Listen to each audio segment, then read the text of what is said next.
sessions and advice for all walks of life. With JayMariee and Blu, we've got topics just for you, bringing it all to light. With vividly vocal. With vividly vocal. What's up, you guys? Welcome back to Vividly Vocal with your host JayMariee and Blu. Y'all, it feels so good to be back in the house. One more time, I feel like I'm in church. It feels so good to be back, you guys. Mm-hmm. I've missed y'all. I've missed my best friend, Blu. I missed JayMariee as well. I've been cooped up in the house, y'all. For those of y'all that don't know, JayMariee had a surgery, a successful surgery. Yes. And that's why we've been away, but now we are back. And better than ever. Of course. We about to come harder now that I'm out of surgery. Before we get into the topic, let's get into our highs and lows. Okay. It's been 2 weeks since we've been on? Damn. You want to go first? Yeah, I'll go first. All right. Like I said, my first high, JayMariee had a successful, safe surgery. Yay. And she's outside for the first time in forever. Number 2, Dive Deep is done. Dive Deep is over. Today is Sunday, April 16th. Yesterday, the last episode of Dive Deep went up on YouTube, and it's done. We're over with it. Dive Deep is no more, and we're transitioning into Vividly Vocal. And y'all are so funny in the comments. One of our homegirls that emails us clocking tea, like clocking things. Clocking, baby. My third one, I found out I have a latex allergy when it comes to sex and condoms. Really? Yeah. So condoms used to irritate me. I didn't like condoms, not because I just didn't want to use them, but because they irritated me on my insides. Yeah. And then I was like, well, let me try a non-latex one, and it got rid of it immediately. There was no discomfort because I remember it would just hurt and I would just tighten up.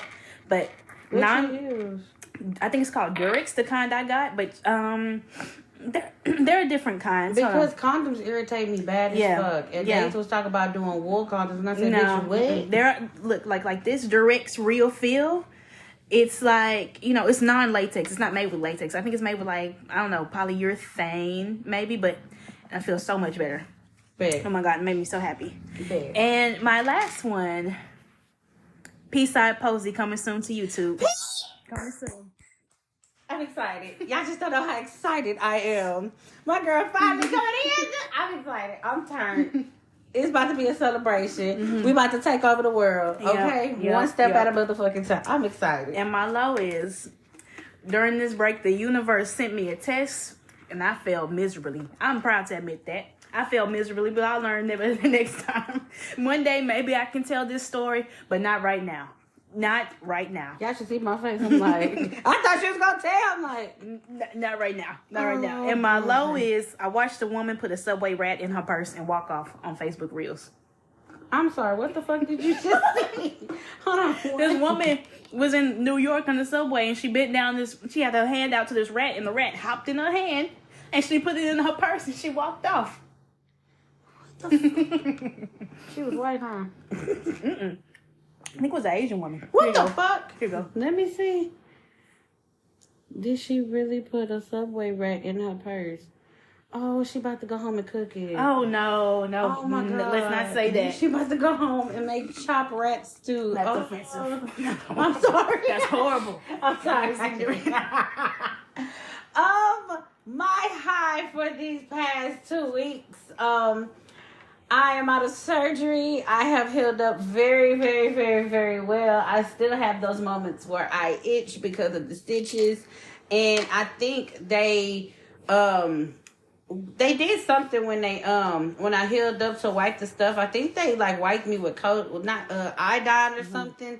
And I'm allergic to iodine. So I've been itchy for the past couple weeks. Well, only just 1 week. I ain't itchy in my coochie. I'm just itchy around my belly button and stuff, and it just feels weird. And I done broke out a little bit right there, so it ain't nothing. Let's see what else. like Blue said, Dive Deep is no more. We have put that shit to the fucking past. I am so fucking excited.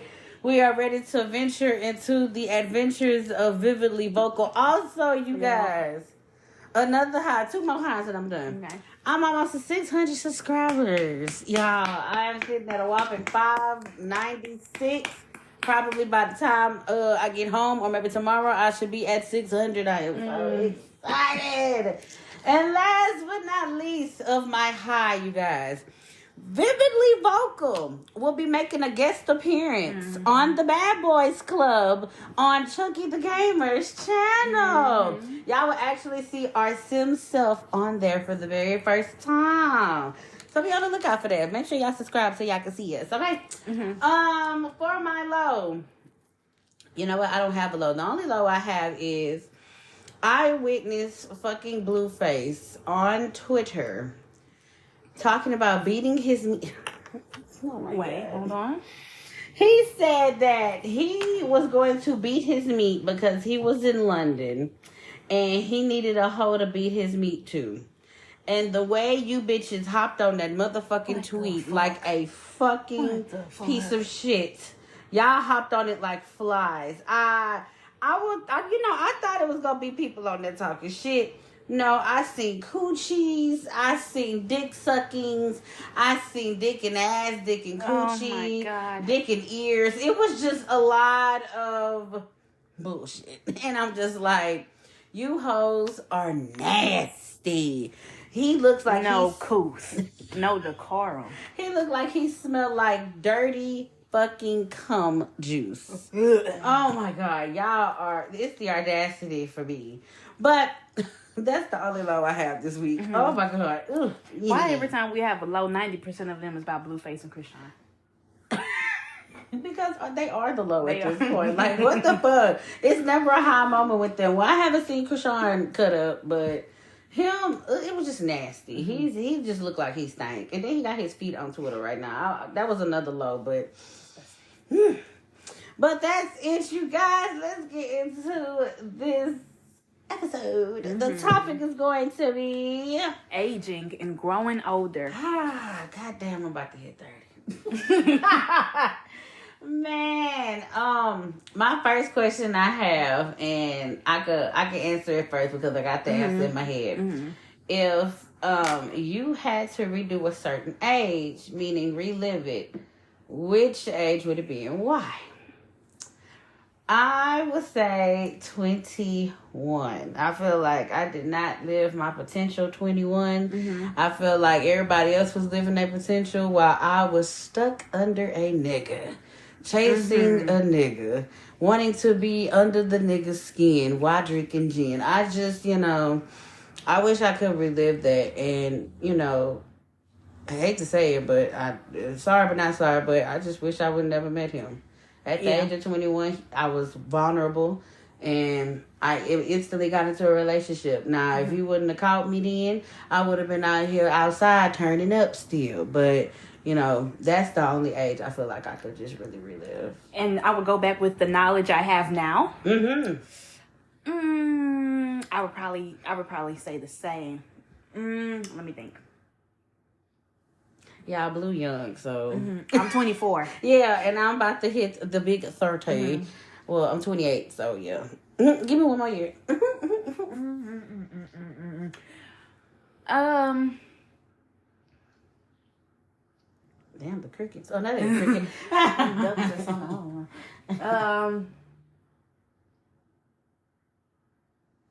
I'd probably say 21 because I'm in my current job for 4 years now. I feel like sometimes I get, too, not to say comfortable, but like once I'm in a stable position, I stay there, and sometimes maybe for even too long. Yeah. So I would probably, knowing the knowledge I have now, I would probably move on to greater things and invest in things that I knew popped off some point down the line in that future, in that time period.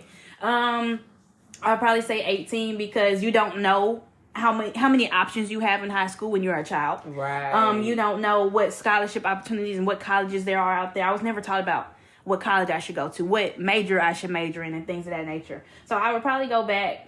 The only reason I would probably go back is to, apply for scholarship opportunities, this and that. I mean, I'm pretty happy. I mean, I have a degree of some kind right now, so it's like, yeah, but I mean, it's not with my forever job. It's not my forever degree that I would want to get. But yeah, so maybe 18, 21. Yeah, I mean, I'm 24 right now, so if I could pick one, that would probably be one of those two. I like that. I don't. If I would go back and relive my high school years, knowing the shit I know now, I would be suspended, damn near expelled from school, because I have to beat everybody the fuck up. Knowing the shit I know now, every hoe would have to line it the fuck up. Like, I was too shy to line shit up. I didn't like fighting. I wasn't a violent person. I was quiet. But now, to go back, shit, every single hoe, you bullied me, bitch, line it up. Come on, let's go, bitch. Because ain't no fucking way. Right. That's what I'm saying. Like, it be them bitches that used to bully you back in the day that looks very horrible now. Like, you fucking big, uncomfortable rats. Like, looking like Subway rats. Looking like that fucking rat that Asian picked up. You hoes oh my God. I'm sorry. Well, for a less offensive comparison, let's say, you remember that movie Barnyard? Where they have that song with that rat? They call me Mr. Bombastic. His name is Biggie Cheese, Mr. Bombastic. That's my fucking shit. Oh my God. Well, that's the nicer version, but I gave y'all the Subway rat, and them things look nasty as hell.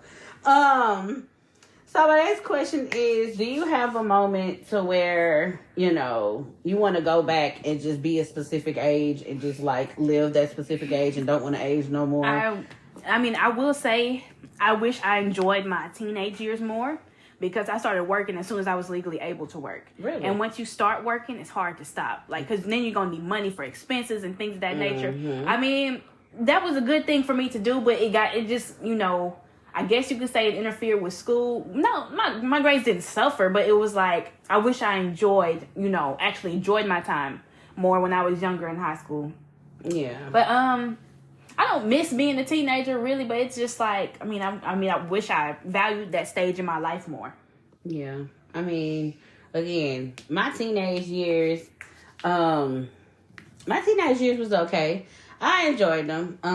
Probably around senior years when, things got hectic because of my sister passing away. But my teenage years was okay. Like, everybody, as much as I got bullied, everybody wanted to ride in I used to come to school in different cars. My sister had a Corvette, a red Corvette to be exact. My mama had 3 cars. She had a PT Cruiser, a big nice ass ambulance, and a Suburban. So I used to come to school, which car if they rode in one and my sister took the other one, well damn, I had 2 options left. So which one I'm gonna take? And I always used to take the truck. So as much as these hoes used to bully me, they used to always, Jayla, can I ride in your truck? If you got a car, at my school, when I went to school, a lot of people had cars. I didn't have a car back then. But I feel like if you had a car in high school, that's the most baller shit you can have, because you can go wherever you want to go. And I had a distinctive parking spot, and we was able to doodle on our parking spot back then. And everybody used to be like, "Oh, Jayla's not here," because I used to come late. And after school, Jayla, can you drop me home? Jayla, you want to go here? Jayla, you want to go there? No, I thought you didn't like me. I thought, I was this fat, uncomfortable human being to you, my love. So, no, it's a fucking no for me, bitch. But, I mean, yeah, that's a moment in time that I would just want to go back to and just kind of, stay there for a little bit and line it up. Yeah. So it says, Oscar Wilde said, "I am not young enough to know everything." What do you think he meant? That's true. You're not young enough to know everything. I'm not young enough to know everything.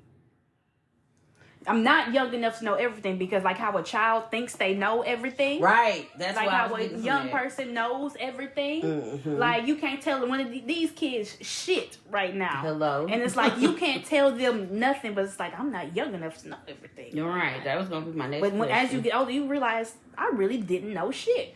Right. Like my mom growing up, and also now my niece will be like, they'll need help with math or something, and she'll come with this like big ass fucking big algebra question and you got to take about 1,000 steps. And she'll be like, well, Mom, do you know this? And she'll be like, well, child, how long I been out of school? I don't remember this shit. It's just like, once you get out of school, you don't remember shit anymore. Like, I feel so bad because they was, in the Discord, we was talking about, who the hell was talking about the American Revolution? And I bullshit you not. I don't remember half of the shit that I learned in school. Because, one, we had a teacher. Yeah.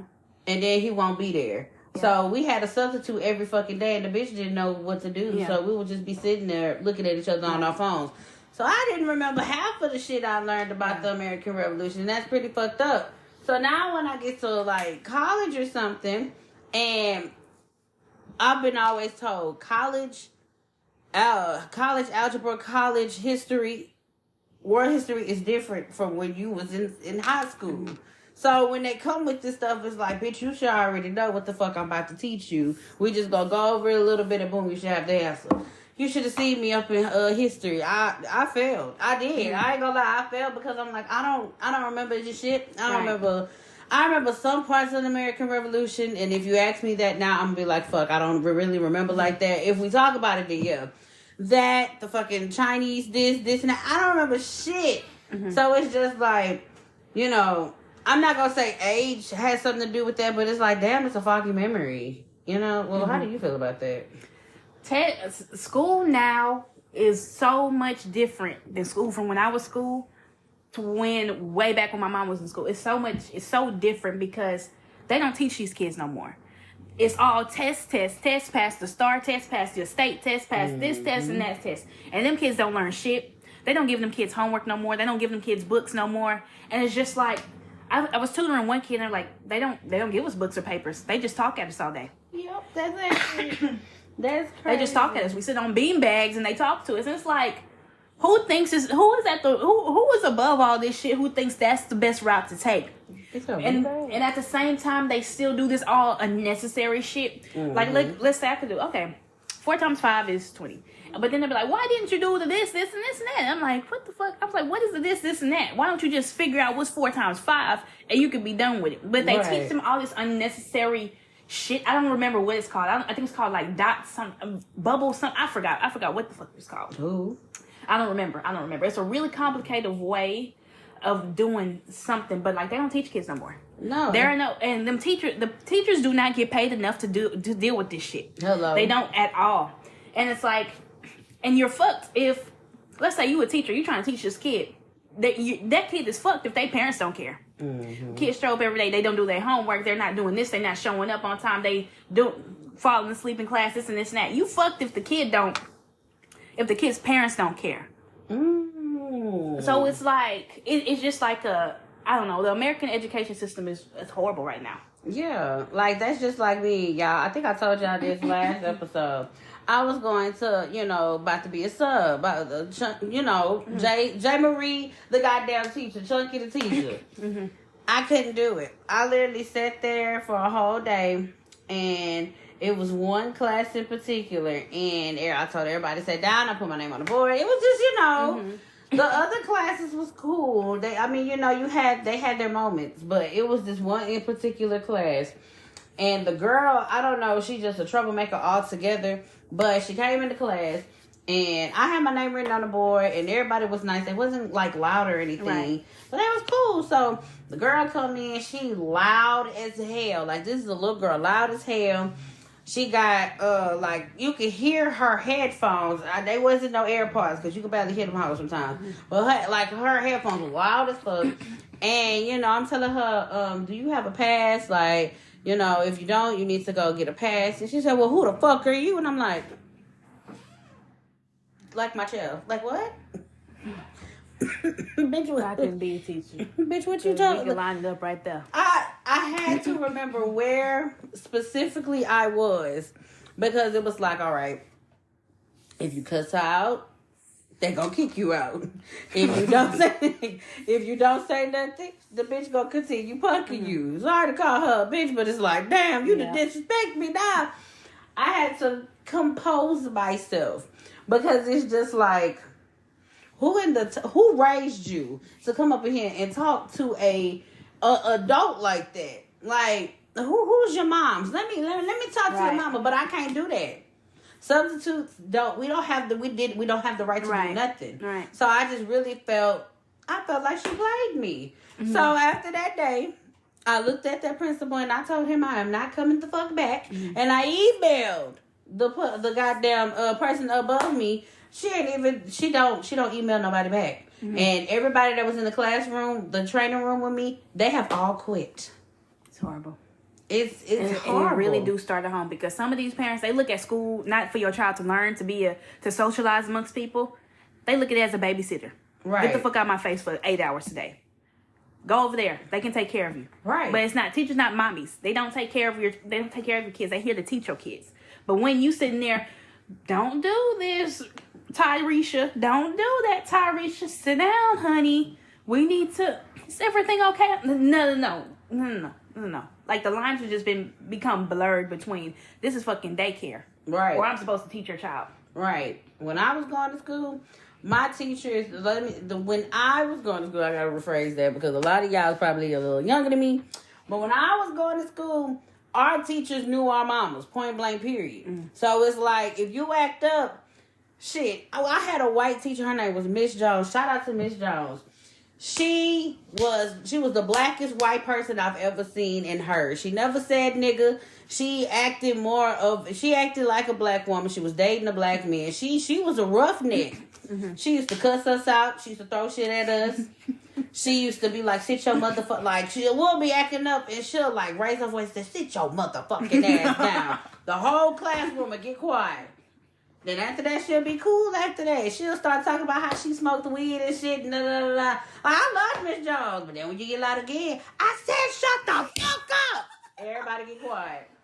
Like, we knew back in the day. Like, we knew, like, okay, this is the teacher. Like, you know, we used to try the subs. I remember when the freshmen started coming in and it was my senior year, I knew then. I knew then that the generation was going to be horrible as hell. The freshmen ran off the fucking Spanish teacher when I was in school. That motherfucker was in there that was his first day. And them kids cut up so bad, he literally packed up all his shit while we was still in class and walked out.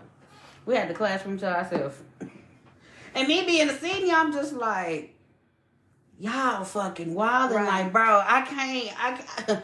Bitch, I need this for my grade. Fuck you mean? Right. Like, come on now. Right. Sometimes I do remember being in class like, come on, y'all. Like, come on, please. Like, just shut the fuck up. Like, Thank please. you. I remember I'm like, oh, bro, I just want to get through this school day.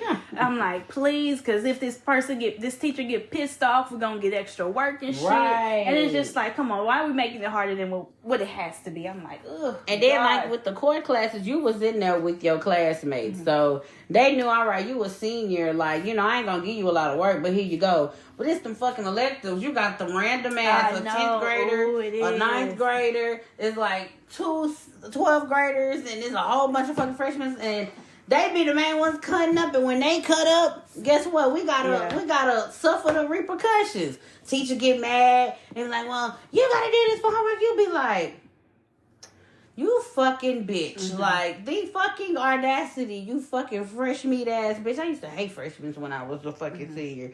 That shit was annoying.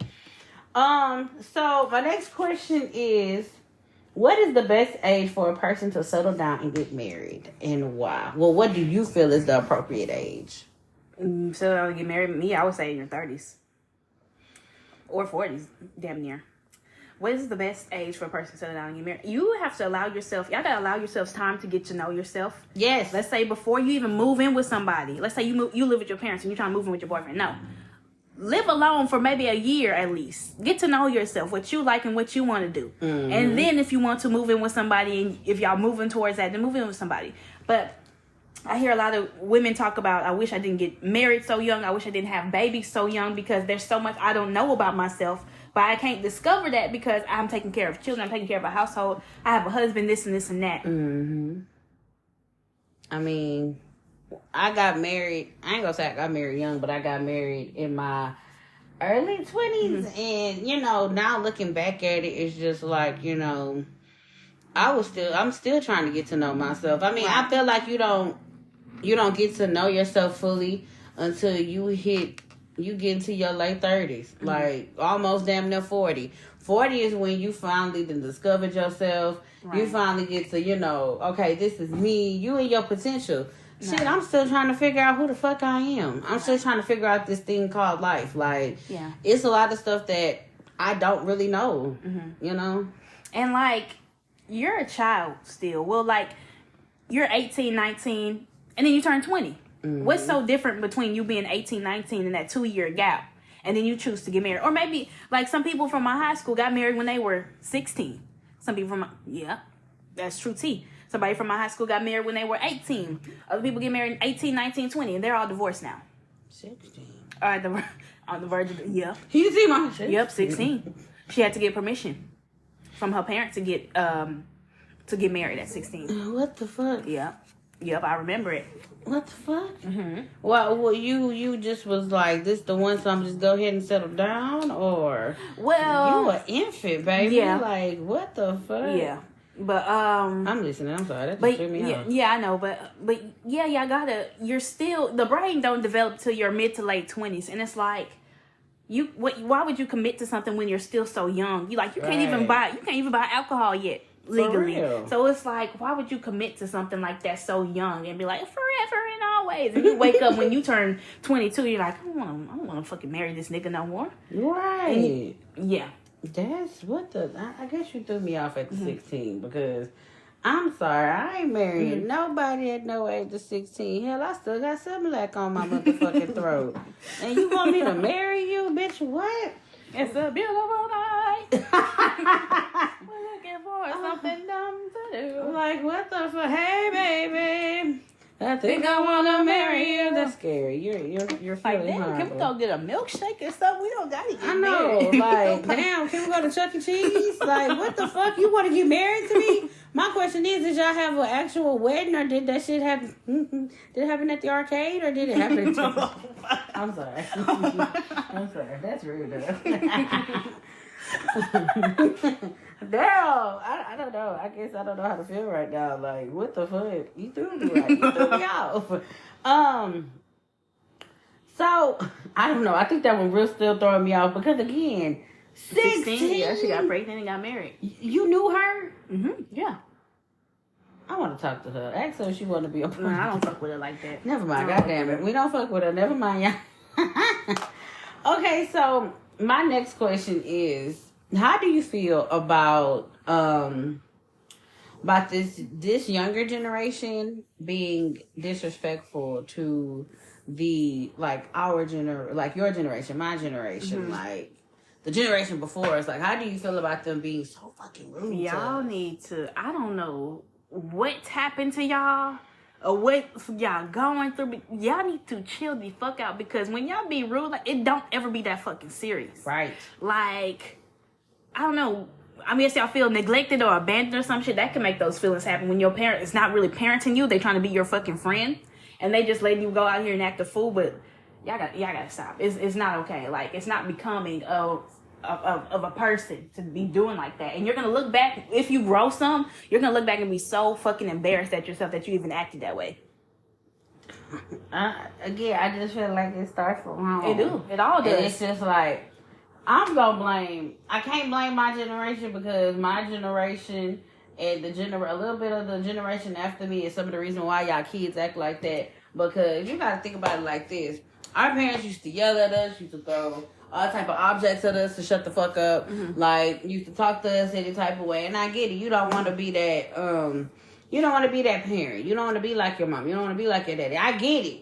But to have your child walking freely to disrespect the elderly, it fucks me up a little bit, because it's just like, I get you don't want you trying to break a generational curse, but it's just like, now you're starting a trend for it to be comfortable for that child to not only talk to you crazy, but they can talk to anybody else crazy that is an adult. Mm-hmm. And it's just like, well, damn, what happened to the parenting in this? Mm-hmm. Like, what the fuck is really going on? So that's how I feel about that. I have another question, of course. Mm-hmm. Would you date someone much older or younger than you?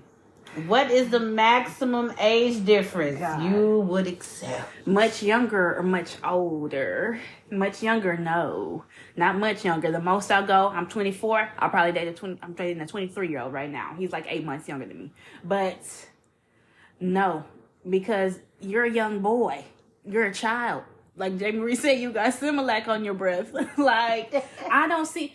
There was this thing going around. It was like, why the fuck would a 21-year-old man want to date a 16-year-old girl? That's a good question. Like, what do y'all have in common at this stage of life that y'all could come together and make a romantic connection? He's a pedophile. Very much. Very much. Give me very much fucking pedophile. Cause like, no, I can't imagine myself. What would I say to an 18-year-old? I don't even like boys my age like that. So it's like, what the fuck would we talk about, you know? Right. Like, oh, you got a math test the other day and I fucking failed the math test in Mrs. Johnson's class and she's a fucking bitch. You know? I was under the table. No, I'm good.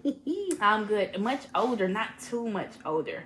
Depends on what your circumstances are. Some of them old men, they be preying on younger women. Yes, they be preying on younger men. They be preying on y'all. Like y'all think like just because you date an older man, like he's more mature, he's more this. He's not. Odds are he's probably not.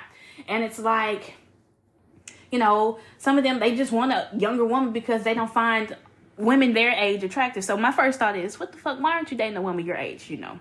But how much older? I mean, I don't want us to be in two different generations. So maybe max. I'm 23. I'm 24. Maybe 29. You know, 29, 30-ish, I guess. That'll probably be my max. That's not bad. But some of them, like dating people with out of your age, they be ready for some shit that you probably not ready for. Right. So they be trying to rush you into marriage, moving in together, this and this and that, because they feel like they're on the timeline. They feel like their clock is running out. Mm-hmm. So they need you to be the willing participant to make sure they check these boxes off their list. But shit, it's just like I always been told, when you get to your 30s, that's your prime. That's when you're supposed to be really turning up. Because once you hit 40, 40 is when you need to start settling down. Not in your 30s. 20s is just a wild ride. Then your 30s, then your 30s, shit, that's the time to really turn up. That's the time to pop real coochie. Like, come on now. They say your 30s are your second 20s. Like, it's just your 20s with money. You got money now. Like... Hell nah, I'm sorry. I'm about to be 30 and I don't want to settle down right now. Because I guess I didn't settle so much in my 20s. It's just like, why the fuck I want to settle in my 30s? I want to turn up. And it's like, if somebody come along the way, please turn up with me. Because I mean, I'm not mentally ready to settle the fuck down. I dated someone younger than me. Way younger than me. Oh my God. I robbed the fucking Craigslist. Oh God, I know who we're talking about. But he made you believe he was something different than what he actually was. Right. He made me feel as though that even though he was this young tenderoni. Oh my God. I can't believe I'm talking about this. He made me feel, even though he was this young tenderoni, he had the mind of a fucking old man. But that's what I guess the way he acted, it made me I liked it. He knew how to do certain things. But at the same time, you are still a baby. You still have Similac and cum in your throat. Like I couldn't get jiggy with it. I would never date nobody younger than me. I can't afford to do it again because dating somebody younger than you is mentally fucking draining. Right. Because they have that kitty ass. And it's just like, if you find someone like my friends, I'm the oldest out of all of my friends. Well, no, Tati's older. Tati is the oldest. But I'm the oldest, and you know, all of my friends, they're a little bit younger than me, so, you know, but they have the mentality and the mindset. Well, some of y'all, not all of y'all. I'm playing. They have the mentality of the women my age, and, you know, I fucks with them. I just can't date you motherfuckers that have the mentality of a 6th grader. It mind boggles me that y'all want to be grown, y'all want to have this family, y'all want to do this, y'all want to do that. and y'all want to date older women. But when you get an older woman, you get fucking clueless. Right. Then we be called fucking cougars. And cradle robbers, Lord. Oh, my God. There's work that comes with having a family, and a lot of y'all don't understand that it's work. You gonna be tired some days. When that baby not gonna give a fuck, that baby, give me my bottle, bitch. You're gonna have to get up at 2:30 in the morning to feed this baby they bottle, and then burp them, and perhaps change them afterwards and rock them back to sleep. Right. And you will do the cycle all over again every 2 hours for the almost till that baby can sleep on its own. But you want to have 8 fucking kids in the same Right. fucking months. Have the same One back to fucking back. birthday. Shirley, Kirby, whatever their names is. Shirley, Fucking Kirby, Cletus. Jr., fucking Lazarus. You want all this? Shut up, because it's a personal thing going on. But yeah, no, I feel like if I do date somebody older too, I'm 28. I mean, I was born in 94. I could possibly date somebody like 92. The furthest I would go is 1980, probably 1988. Mm-hmm. I could probably do that. Okay. I can't go further than that. I'm sorry, I cannot. I don't know if I'm comfortable with dating somebody that's 40 years old. Yeah. I don't know. It's like a generational divide. Like it's it's like I skipped a whole fucking segment, and then here's a 40-year-old. We on 2 different levels. Mm-hmm. Like you, again, when you're 40, you're ready to settle down. Versus me, I'm just not knocking 30. Mm-hmm. I'm ready to go outside. I'm ready to go do this. I'm ready to go do that. We in 2 different lanes. I don't know. I can't date nobody my age. You cannot be born in 1994 and want to fuck me. I'm sorry. Really? Well, only because y'all niggas feel as though that y'all have the golden dick. Y'all feel superior. This is just my personal opinion with it. Y'all feel like y'all got golden dick. Y'all feel like y'all are superior. Y'all feel like y'all can just immediately get into somebody's drawers without talking to them, without getting to know them. And that's just my generation. I done seen it happen. Like, and half of my generation out here, I'm just speaking for out here, a lot of these motherfuckers is hoodlums. So it's just like, I rather, like, they want to be into that thug life. They want to be a gangster. Oh, I bang this, I bang that. I don't want nobody like that. I want somebody who is sophisticated. I want somebody who can dress well, who can actually pull their pants up and not have it sagging down, so we can all see your shit marks and your booty cheeks. I don't want that. Maybe back in the day when she was 21, hell yeah, I wanted me a gangster because that was something that was common. If you ain't had a hood nigga, then what the fuck was you doing? Right. A square, I can't call them squares now because I love them. A square nigga wasn't even in the picture. Like, nobody wanted to be with a square. Everybody wanted to be with a thug. Right. These same bitches now with these thugs, them niggas I want a good man. I want a good man.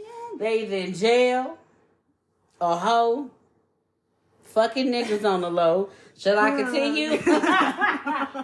But that's the things y'all want. This is the thing, like, that's something that was accustomed back in the day. So it's just like, I don't want that no more. Please point me to a man that can bring me to the fanciest restaurant. I ain't got to pay for a motherfucking dime. Be like, oh, baby, here you go. The tab on me. Or a nigga that could be like, here's $1,000. Go on a shopping spree and go get your toes and hair done. Excuse me. That's what I want. Yeah. I don't want no nigga that's standing outside of the trap house with his motherfucking pants down to his ankles trying to get the next fucking, the next weed hit.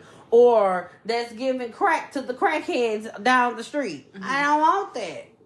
But that's the type of niggas y'all bitches want. Shit. Child, that's a whole nother story.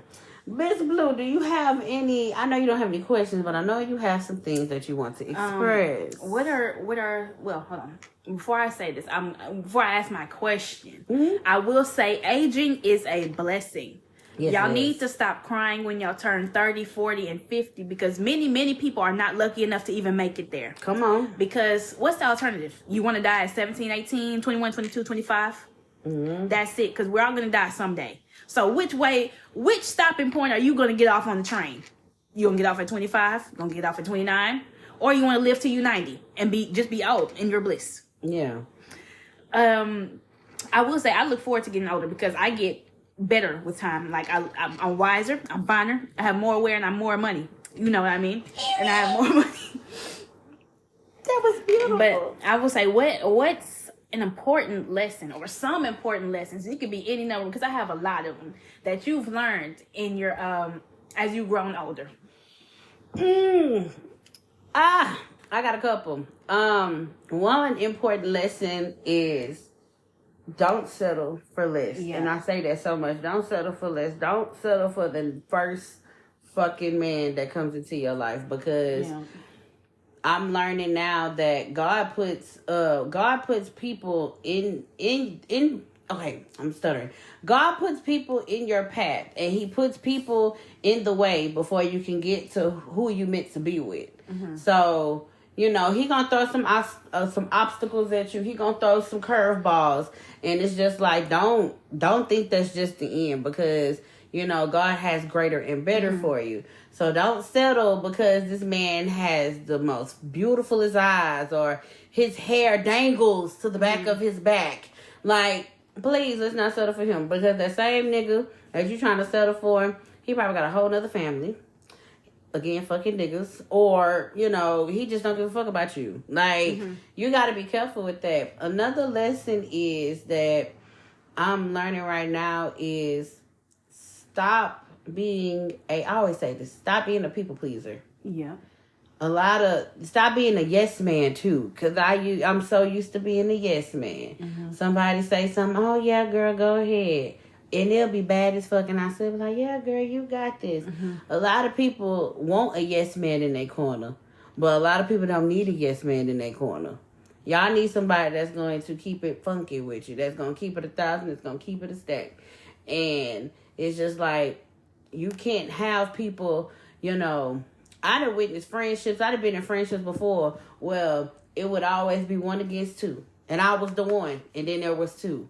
This motherfucker always had a yes man in their corner. Plotting against you. Always plotting against me, and I just be like, damn, you can never see for what I'm saying is accurate. Or I give some advice, or they ask for advice, and that the person will be like, yeah, go fuck these niggas, make this money, go shake that ass, da da da da da da. Versus me, well, I feel like you need to do this and do this. Bitch, what do you talk about? You're weird.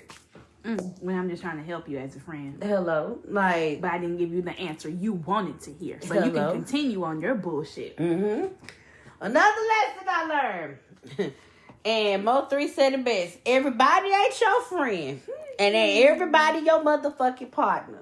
Y'all gotta learn, these bitches and these niggas, they are not, some people are not here for the best of your interests. Point blank period.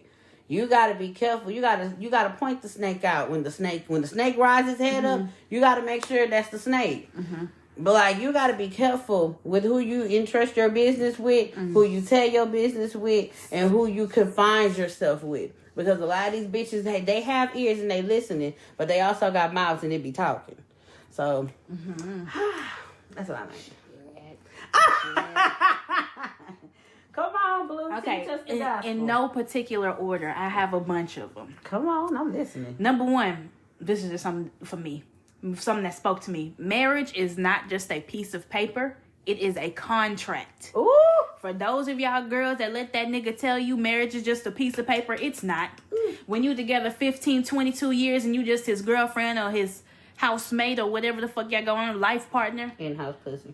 I'm sorry. When he's like, no, I don't need a piece of paper to prove my love to you. Okay, if it's just a piece of paper, let's go get that piece of paper so I can have this piece of paper. But no, marriage is a contract. Yes, it is. Marriage is a contract. I remember the story on TikTok. This lady had a long time boyfriend, like 20-something years. That man had to go on life support for something. Wife came in, his actual wife from 1975 comes in and cleans out his bank account, pulls the life support and everything, takes his house. The girlfriend's left with nothing. Girl, I know you lying. Nothing. After 20 years of marriage, she couldn't even say goodbye. Not marriage, a boyfriend, girlfriend shit. She couldn't even say goodbye. So if you with a married man, make sure he gets a divorce first, and then y'all go get married, because marriage is a contract. It ensures Like, they can pay alimony to you if necessary. It depends on case by case by case. You can protect your assets. This and that, this and that. It is not just a piece of paper. It's a contract. Period. This is your first time living this life. Be gentle with yourself when you make mistakes. It's true that you live and you learn. I like that. I like that a lot. Okay. Every day is unpromised and cherish every moment. I saw this video. Nicki Minaj was doing an interview with this little girl, and she said, "What you do on the your successes do not define you. Mm-hmm. What you do on camera, and what you do off camera. What you do off camera matters just as much as what you do on camera. Right? How you treat people. Somebody in the comments was like, she must have peeped something she did." Mm-hmm. Which made her say, how you treat people matters. How you speak to people matters. Your successes and your failures don't define you. What you do in your personal life is who you are. Right. I remember looking at tweets about that video. Not to cut you off, but I was looking at tweets about that video. And she had asked, do you want to give advice to the people out there? She was like, so she's like, no, but I will give advice to you. But you know, the Nicki train of hate. She said some real shit. She did, but everybody was like, well, why you don't want to give us any advice? Because it's not meant for you, what she had to say. Go put that on her to tell that little girl that not fucking y'all. You niggas don't like to hear what she has to say anyway. Exactly. Like, so why are you mad?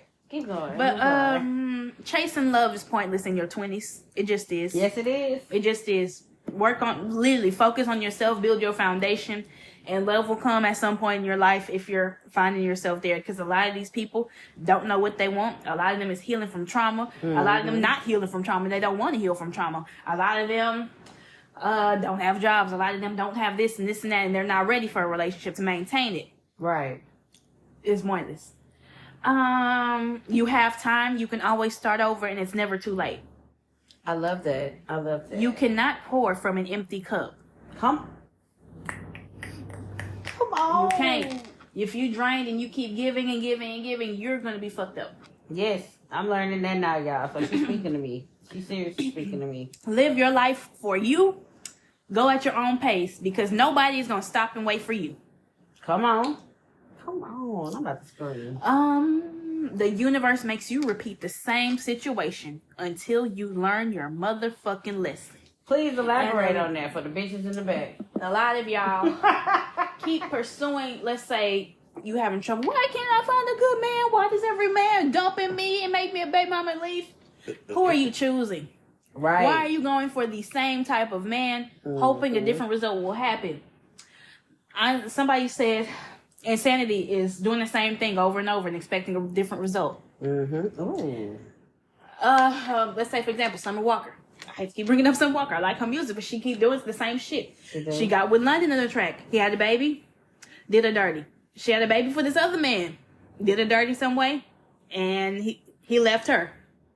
And it's just like it's just a cycle. You have to pay attention to your patterns. Like you have to pay attention. You have to learn from your mistakes. If you don't learn from your mistakes, you're gonna keep going. Life's one big formula, and you have to figure out your patterns, triggers, cycles, and outcomes, and you'll make life a lot easier. So basically, what she's trying to say is stop trying to date the same.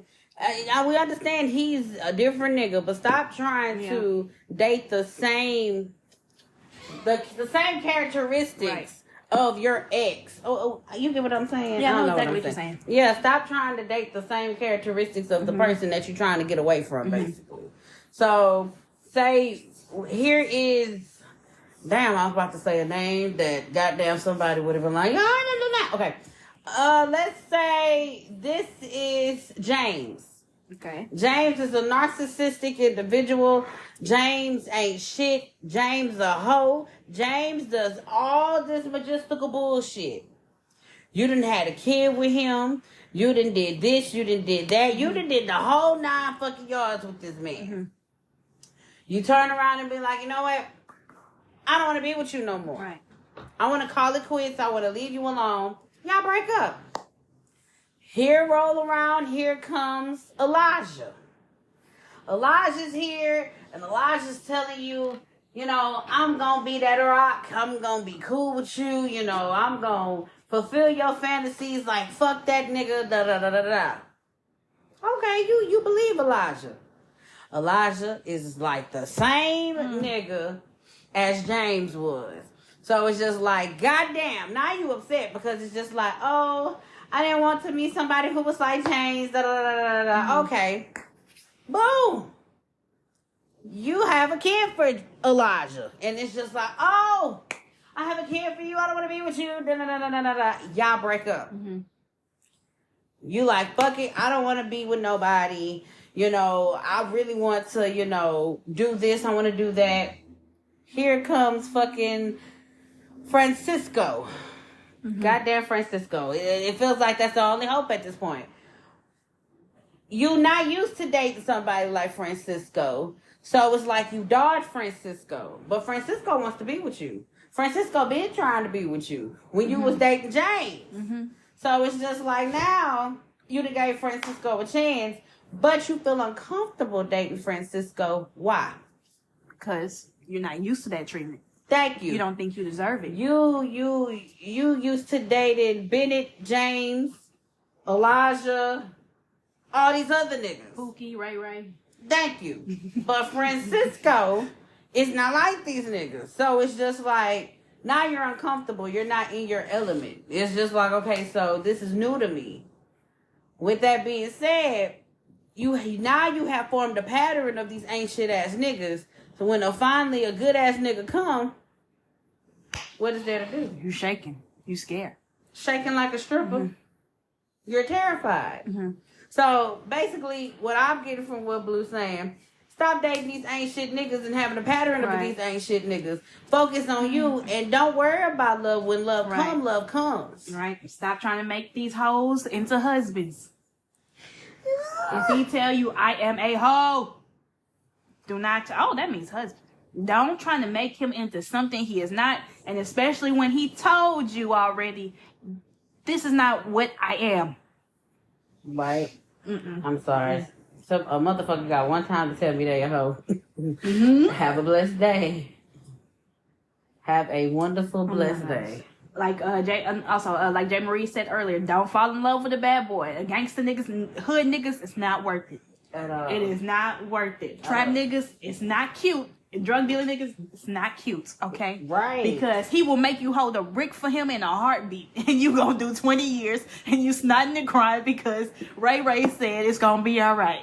But you know what? These bitches be okay with it. I seen a tweet. Or it might have been a tweet. I seen something. I don't know if it was on Facebook or Twitter because either one of them is just kind of, you know. And she was just like, she got 10 years. And she is okay with having 10 years because she holding her nigga down because she ain't snitching. Bitch, the audacity for me. You hoes. I will instantly snitch on Pookie. Pookie killed that nigga behind the goddamn nail salon and ran him over and took his money. Get me out of jail. I don't give a fuck.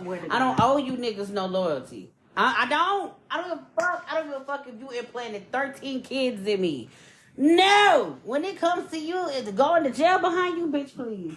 You got the right game, but you definitely got the wrong bitch. You better go get that hoe that live in Plymouth Village that'll probably do it for you, bitch, because I ain't doing it. Or you better go get a hoe from Maida, because Shit. Go ahead, Blue. I'm sorry. My God. Shit. Chemistry and passion are not enough to sustain a relationship. Relationships require work, effort, and understanding. There is no such thing as a perfect, easy relationship, and you will end up alone trying to look for one. You can have the most electric, passionate connection with somebody, but if they are not listening to you or tending to your needs, you will resent them and end up feeling neglected. Come on.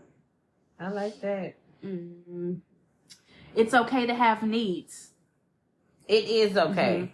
I have to stress that. Blue has to stress that. It is okay. Please, it's okay. It's okay to have needs. It's okay to be like, can I get a little more time or something? Can I get a little reassurance? It's okay to say that. It's okay to feel that way. Yeah. A lot of people want so much more from you for so less. Right. They will do less, but they want so much from you. Nobody has this shit figured out. Nobody has a plan for life. You are more powerful and capable than you think.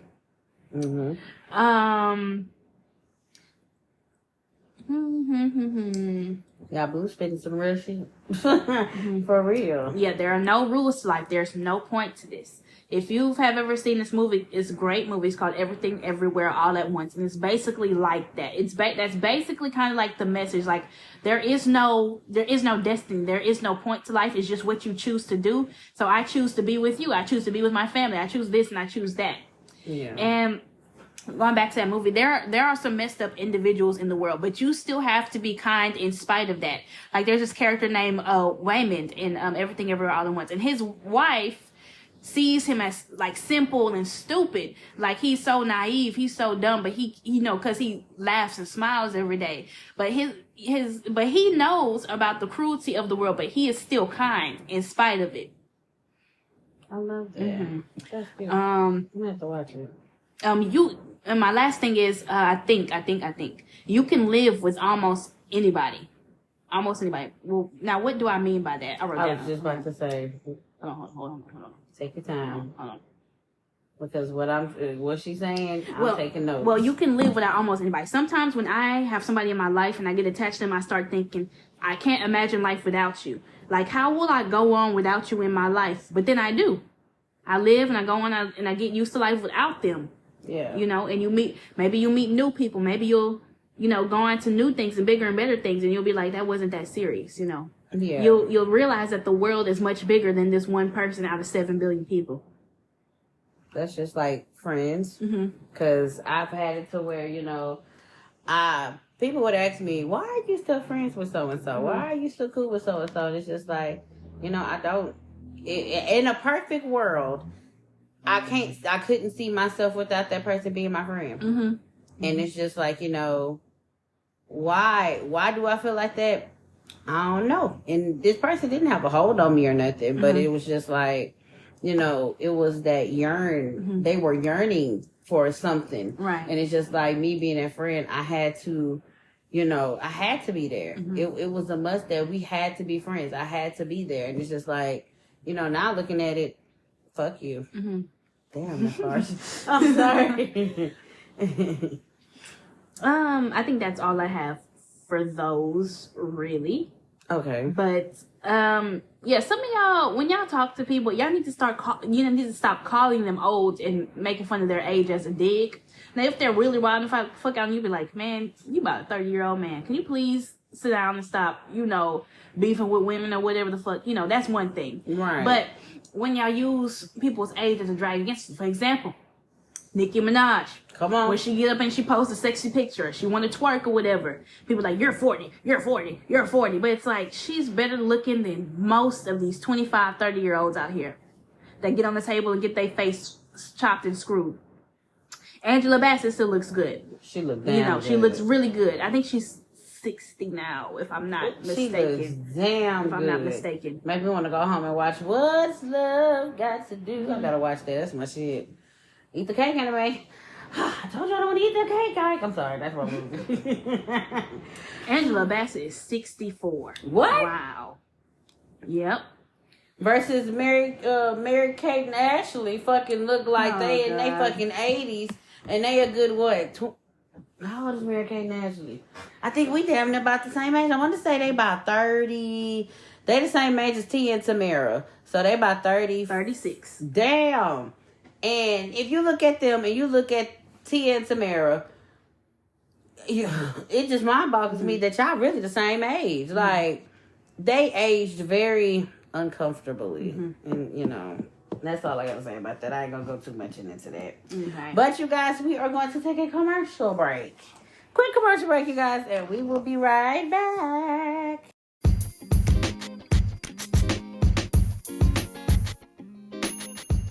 What's up, you guys? It's JayMariee, and of course, we are at a commercial break for a moment before we get back to the topic. But I wanted to let y'all know that I have a YouTube channel called Chunky the Gamer. If y'all are not entwined or y'all not subscribed, make sure y'all subscribe. Make sure when you go to the bar at the top of YouTube, type in Chunky the, not THE, but DA gamer, and I'm going to pop up, you guys. I have so much content coming to that channel, but make sure y'all go ahead, like, comment, and subscribe, okay?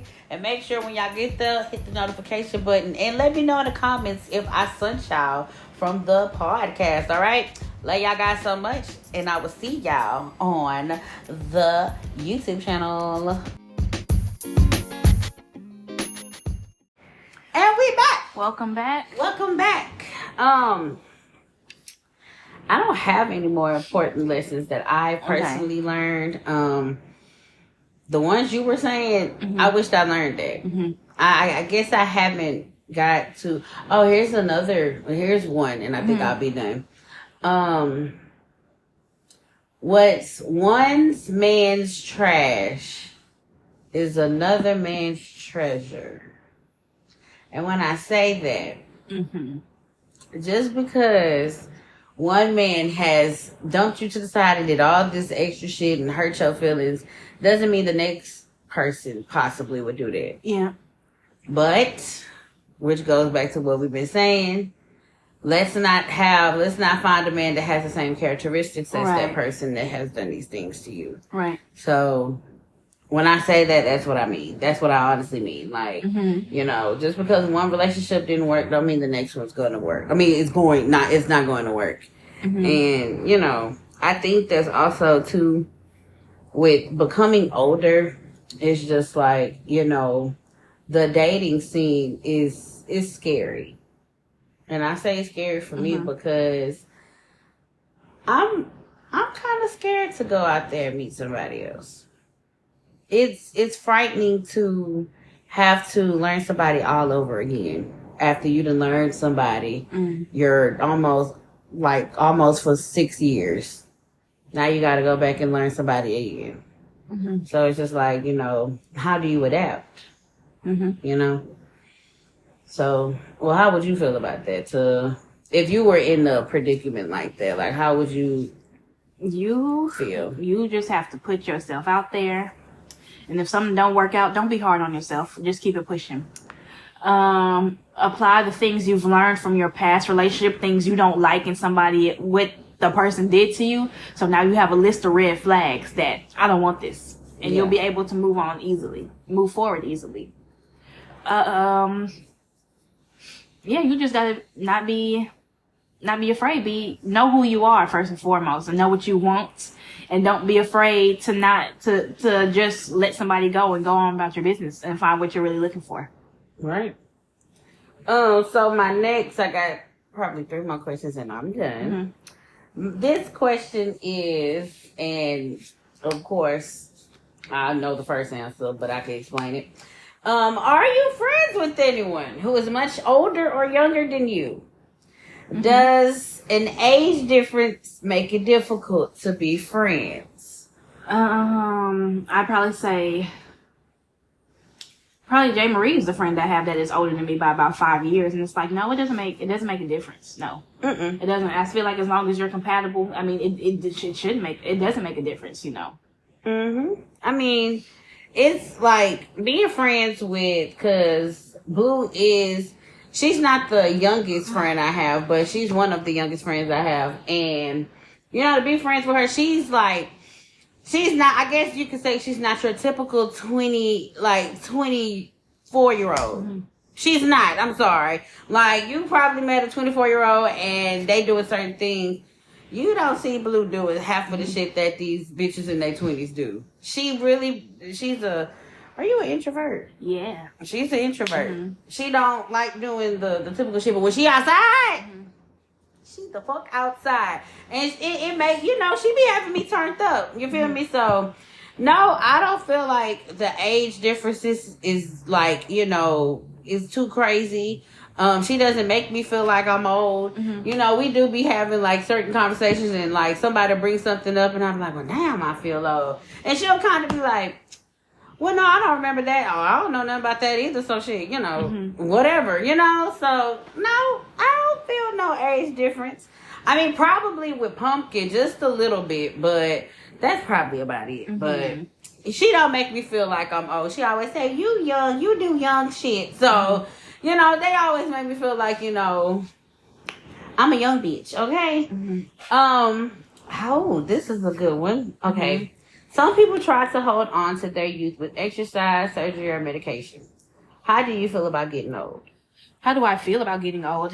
How do I feel about? I mean, it's just a you have to. Like, you have no choice in getting old. So it's like you have to. Exercise is good for you. It helps, like, when you lift weights, when you weight train, it helps your bones become less brittle, apparently. And I'm not gonna say it makes the aging process easier, but you don't lose all the strength you once had as a young adult, and now you're a frail old person. Exercise does help you retain your strength. Medicated vitamins are helpful. You need vitamins. You need to eat healthier. You do need to eat healthier so you don't have complications. And you said surgery? I said, some people try to hold on to their youth with exercise, surgery, or medication. Okay. Yeah, I mean, I wouldn't say exercise is holding on to your youth. It makes you healthy either way, but if that's an added benefit for you, then that's fine. But surgery is more cosmetic. Like, y'all getting your faces chopped and screwed every day. But yeah, that's more cosmetic than anything. You're trying to get Botox so you won't get wrinkles and shit like that. So I mean, yeah, if that's what you want to feel comfortable, then that's fine. I mean, I guess I just don't see how people get surgery to remain young. Like, I see a lot of celebrities, and I be wondering, like, how do you still look young? Like, what are you doing that we're, like, a lot of these people in here, like, out here are not doing? Like, who was I talking about? And I was like, damn, she haven't aged. Megan Fox. Yeah. I don't know how old Megan Fox is. Yeah. But Megan Fox looks so fucking good. And it's just like, damn, what did you do to make yourself look like that? A lot of people say she drank infant blood, but I don't know how actually that is. It'd be some weird shit going on over there, but she aged very gracefully. I don't know what they do, but the method, but I just know they have access to the best of the best. Things that would make them appear younger and things of that nature. I just hope it ain't infant blood, because y'all are sick if it is. Another person who we were just talking about, Angela Bassett. Yeah. Oh my God, that woman, she aged so fucking gracefully. I mean, if I could put somebody who didn't age gracefully that's black, damn, do they have anybody that's black that just ain't age gracefully? No. Cicely Tyson, when she was alive, she looked good for she looked 90s. Good as hell. Cicely Tyson, oh my God. Yeah, she was. Soul. Yeah, I think she was like she 92. Passed away? Yeah, she died in 2021. Who the fuck am I thinking about that passed away and I didn't know about it? I don't know. I thought she was still alive. She did. She looked beautiful at she her was age. 96. Didn't even look like it. She looked like she was a good 70. Like, that's just like hell. Patti LaBelle. I don't know how old Patti LaBelle is, but Patti LaBelle, she bought a good maybe 70. The closest I'm gonna give you is 60. But she looks good too. You looked up Patti LaBelle? No, I didn't. Oh, let me see how old Patti LaBelle is. Patti LaBelle. She's 78. And don't even fucking look like it. Gladys Knight. She looks good as hell. I mean, shit, I can go down to Diana Ross. Come on, like, y'all have aged gracefully. And it's just like, sometimes it's not with surgery. Sometimes it's not with medication. Shaka Khan look good as hell. Right. But, I wouldn't personally do any cosmetic or anything to me because I've been told doing like surgery and stuff on you, that shit it ruins you once you really get sick. Yep, it's like, dangerous. This who haven't aged gracefully. Carly Red got all this fucking surgery on her. For some of y'all who don't know who the fuck Carly Red is from Love and Hip Hop, and Carly is the same age as my mom. I bullshit you not. My mom is... Hold on. My mom 58. Carly Red damn near 58, maybe 60. And don't get me wrong, Carly is pretty. But Carly looks like... She got a lot of work done on her. She got her ass done. She got her stomach sucked in. She got her lip filler. She got all this shit going on. Got her titties done. And she honestly looks a hot ass mess. That's just like K. Michelle. I love me a good K. Michelle. But K. Michelle, She done went under the knife Right. a good couple fucking times. And now she done took all these fillers and stuff out. She did something new to her body. I don't know what she did. Well, first she got her booty done, and she went on this thing like, "Don't get your ass done. It did this and this and that to me." Okay, she's done with plastic surgery. She's like against plastic surgery. But then I see a picture of her one day, and I'm like, "Who the fuck is that?" It was like K. Michelle new face, and I was like, "What the fuck? This don't even look like. This look like a Kardashian, bro." I was like, "Who the fuck is that?" Yeah, she don't. It's something like it's a lip thing she did, and then her skin then got lighter. Yeah. I don't know who that woman is. I'm sorry, y'all. If K. Michelle were today to look at me right now, I would damn near say she's kin to the Kardashians. Right. She don't look like K. Michelle, and it's just like the more you do work on yourself, the more when you get older, you're going to look nasty. You're going to look very uncomfortable, and she don't look like herself to me no more. It's getting bad. And another example, fucking Natalie Nunn. I'm sorry. That how old is fucking Natalie now? Natalie 40. That was shade. I'm sorry. Natalie not 40. Natalie's 36. I was close. Natalie's 38. From when the first time I see Natalie from Bad Girls Club until now, she still claims and hollers she's the baddest bad girl. I run LA. I mean, you can see how much cosmetic surgery she done did on her, and long as fuck, long as if she I don't like Natalie. Fuck it. I feel like if she would have got cosmetic surgery, she should have got her chin shaved down some more. Fuck your ass, fuck the titties, fuck the stomach, fuck all of that.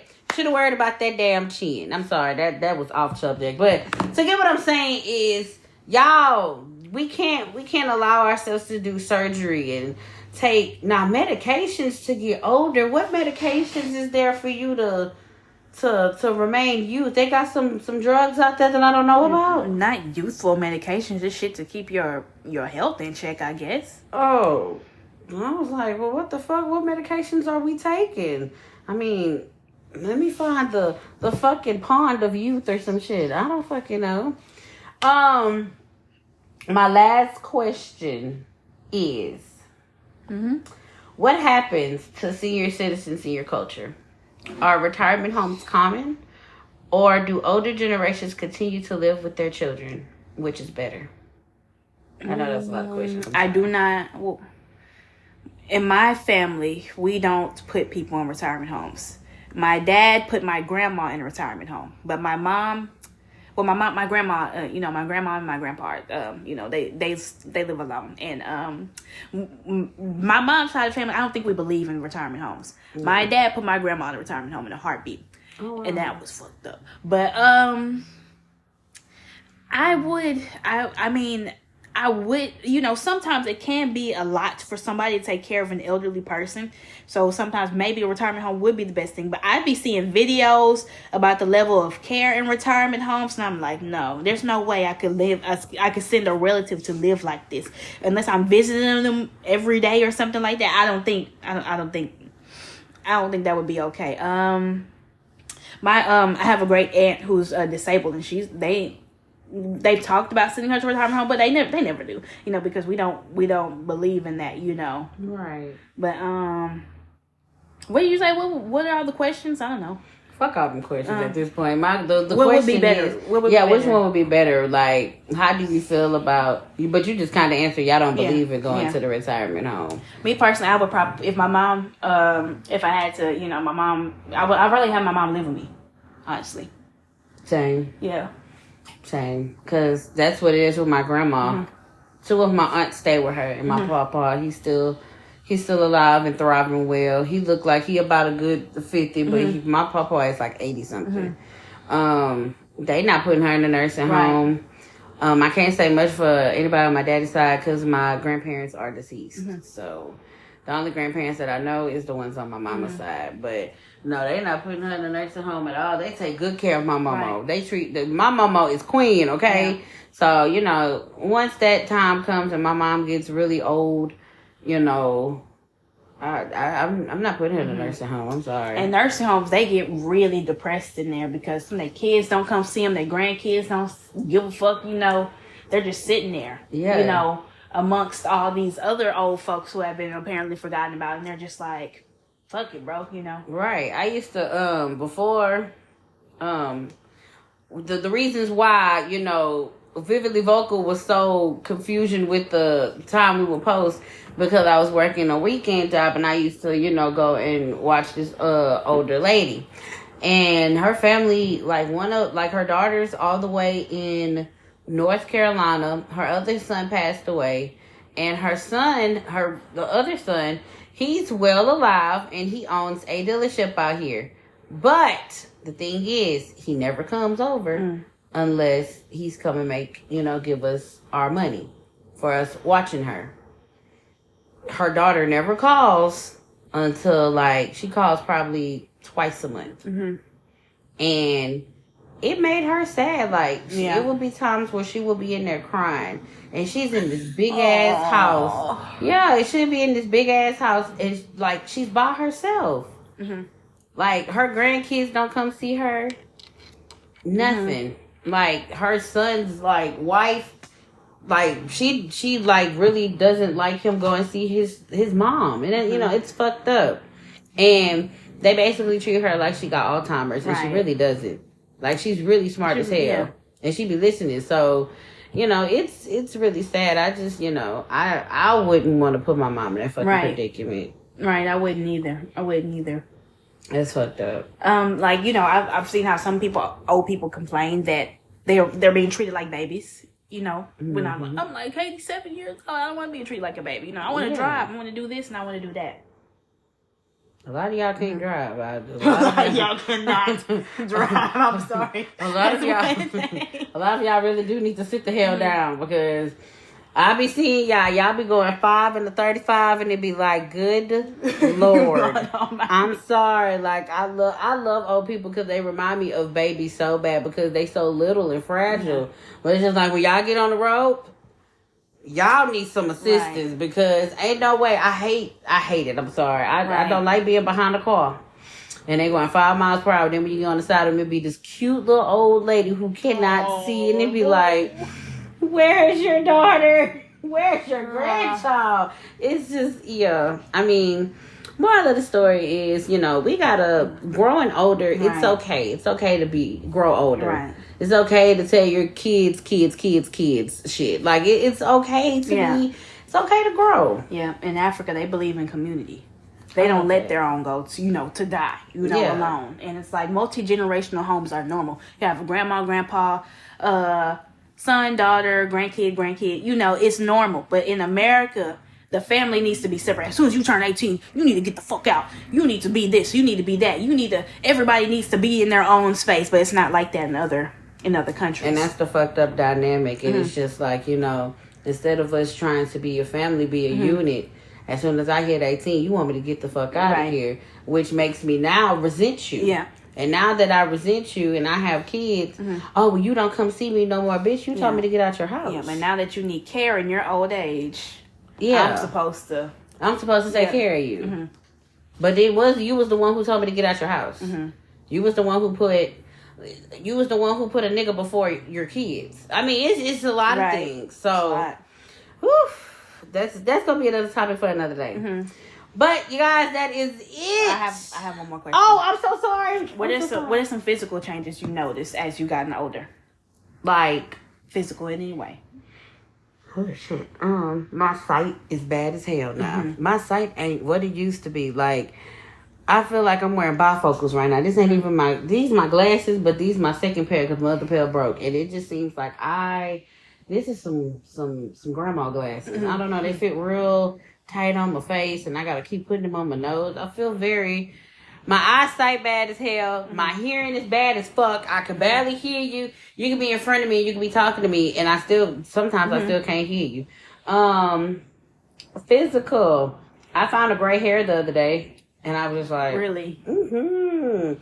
I was brushing my hair, and I looked at my brush, and I found a couple. I said, well, damn, it ain't time right now. No. Goddamn. But I always told at a young age, if you get gray hair at a young age, that means you got a lot of wisdom coming in. So, I mean, if that's the case, that's fine.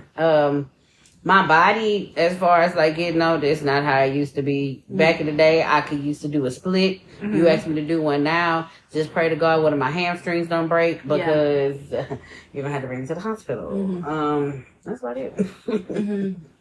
I would say my hair turned from black and now it's turning brown. It is. Yep, it is. Like my mom's did that. Her hair was black in high school and stuff, and now her hair is brown. I would say I get a lot of facial hair, like on my chin and stuff. I hated that. As soon as I turned 23, it started growing and growing on my face. I don't have hirsutism. I think that's what it's called when you have like PCOS and like your hormone imbalance makes you grow. It's not like that. It's just, like a lot of hairs on my chin. I can't stay up like I used to as a child. I'm very tired now. That was the one too. That's a good one. Physically, I don't know. I think that might be about it. Y'all need to wear sunscreen. Even black people, y'all need to wear sunscreen because number one, it prevents skin cancer, and number two, it prevents aging. It prevents wrinkles and aging. I have that. So wear sunscreen every single day. Yeah. As you get older, your metabolism slows down, and it's harder for you to lose weight. So as soon as you hit your mid-20s, it's different for you to lose weight. Yes, the fuck it is. Take care of your teeth. Brush your teeth every day. Your teeth are very valuable because once you lose your teeth, you're not getting another pair unless you buy some veneers, But it's not the same. Young girls, if y'all must get surgery, wait for your grown woman body to develop. And if you don't like your woman body, if you must, you can spend that $10,000 to go get surgery. Because a lot of people are getting surgery and their bodies aren't finished growing. So it looks weird, like, it's not what it's supposed to be. And young girls do not care about how your body looks because it don't matter. Like young girls, like if you're 15, 16, worry about if you're thick or not, don't worry about that. Because you're a child still. You're still a child. Wait for you to hit the 20s, Don't care about shit like that. Right. That's not for y'all. And I think I'm done. I'm done. You sure? I'm sorry I interrupted you earlier. I apologize. Yeah. Because, I could talk for a long fucking windiness. I'm so sorry. But, y'all, that is going to be it of the topic, you guys. So I know y'all been anticipatingly waiting for us to get to the emails. So without further ado, let's take this quick commercial break, and we're going to see you guys after the commercial break. Are you enjoying the show? Give us a 5-star rating on whatever platform you're listening on and connect with us on social media. Our Instagram is @VividlyVocalPod. Our Facebook is VividlyVocal Podcast, and our Twitter is @VividlyVocal. Vividly Vocal is an independent operation. So if you want to help us get bigger and better, cash up us at $VividlyVocal. Now, back to the show.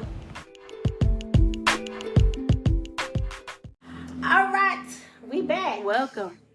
So, I actually have a in-house question that wasn't an email. It was actually a question that was from word of mouth. Okay. So, this is the scenario that they're going through. All right. They don't have any siblings on the mom side of the family. And this person talked to you to ask this question. Okay. They listen to the podcast. No, okay. So, they don't have no family no sisters or brothers on the mom side of the family. They have sisters and brothers on the dad side. Okay. Recently, they just found out that a sister reached out to her. Mm-hmm. It's 13 of them. But this particular sister reached out to her. They've been cool. She was living with her at one point. But things got really... This is on the dad's side of the family? Yes. Okay. Things got really uncomfortable. Okay. Because once she gets in relationships now, the girl, not the sister, but the girl, she likes girls. She dates girls. Okay. The sister is like jealous in a way. So say that they're on the phone. Yeah. And she's on the phone with her, somebody she's talking to. So when she's dating, Mm-hmm. the sister in a whole nother room Uh-huh. would call her, make her hang up, and they stay on the phone while she's in another room. Or while she's on the phone, or while she's like a girlfriend come over, she does extra shit. Like, when a girl's trying, or when a dude's trying to like really show out in front of somebody you got around, so they keep doing the most and you did. When they leave, you be like, damn, what the fuck? Like, why did you do that? Right. That's what she does. Uh-huh. And it's like, she would text her, like, she would try to use like her kids as a mechanism, like, oh, well, you're being weird like that, I'm not gonna let you see your niece and nephew and shit like that. And it will really get to her. So the question is, how do she deal with that? First of all, how long have she known this sister? How long has it been since she came into her life? I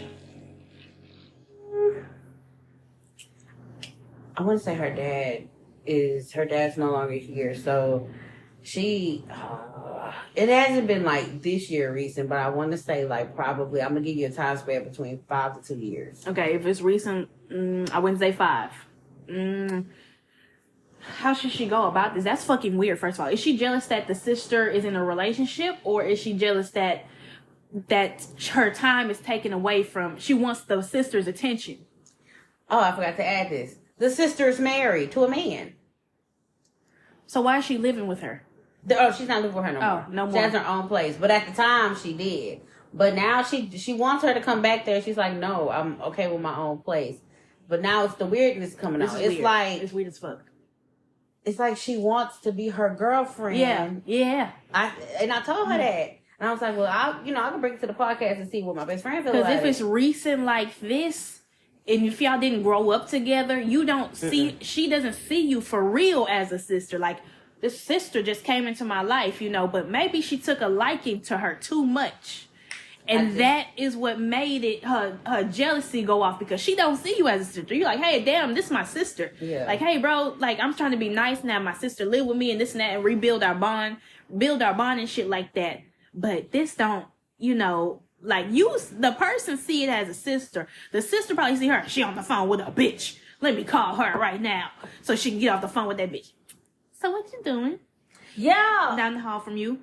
Okay. And she would want her to stay on the phone with her. Now I'm remembering the conversation as we talk. She's been knowing her since she turned 16. Okay, how old is she now? They've been knowing each other. Me and her is the same age. 16. That's a long ass time. I know. I when I say 5 to 2 years, 16 and 28 ish. It's like 10, 12 years. But she wasn't living with her alone. That's probably why. She haven't been living with her for that's the span for maybe 5 to 2 years. 2 to 5 years. She haven't been living with her long. Let me rephrase that. Okay. That's probably where that's weird. That is weird. Do she have a tight bond with these nieces and nephews? Yes. How old are the kids?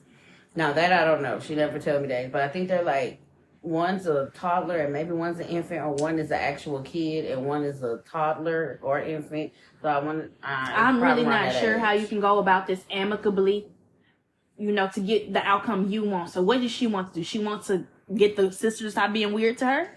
She just want to keep her distance. She want to leave. Like, her sister keeps calling her. Her sister keeps doing this weird stuff. Right. And she doesn't want to, like, she don't want to lash out, because if she lashed out, she won't be able to see her niece and nephews. But it's just like, something got to give, though. Right. It's like, you can't reason with an unreasonable person, because she holding the kids over your head already. Like, you her baby mama or baby daddy already. So it's like, what the fuck do I do here? She kept trying to keep you emotionally hostage with them kids. And it's like, fuck. What do you do? Right. So her question is, like, how does she go about this without cussing her out, basically? You just don't have to ignore or block her. That's what I said. I said that. I said it's like she's infatuated with you, or she's infatuated with the lifestyle you live. Yeah. And she wasn't able to have a girlfriend. Yeah. She wasn't able to live that lifestyle. Yeah. and she ended up getting trapped with a man. So Right. with her seeing how you do and how you live in, Trying to sabotage you. Yeah. it pisses her off. Mm-hmm. So I just told her block her, but she just like, she want to be in contact with the niece and nephews. You don't have to pick your battles. How's her relationship with the husband? Do she know the husband well? She don't really fool with him. I wouldn't say maybe he would let you allow you to see the children every now and then, but it's like, damn, I don't know how you would go about this because the mom's already unreasonable. So it's like you can't really do shit. I'm not gonna say you just gonna have to lose them kids, but it's like, what do you do in that situation? Because what are your options? You're gonna either cuss her out. I don't know if she's already tried having a reasonable talk with her, which probably won't work. Or she just gonna have to ignore the girl. Or block her. Yeah, I say ignore her. I mean, I understand that's your sister, but she's making it very uncomfortable for y'all to have a bond because it's just like you trying to be more than my motherfucking sister.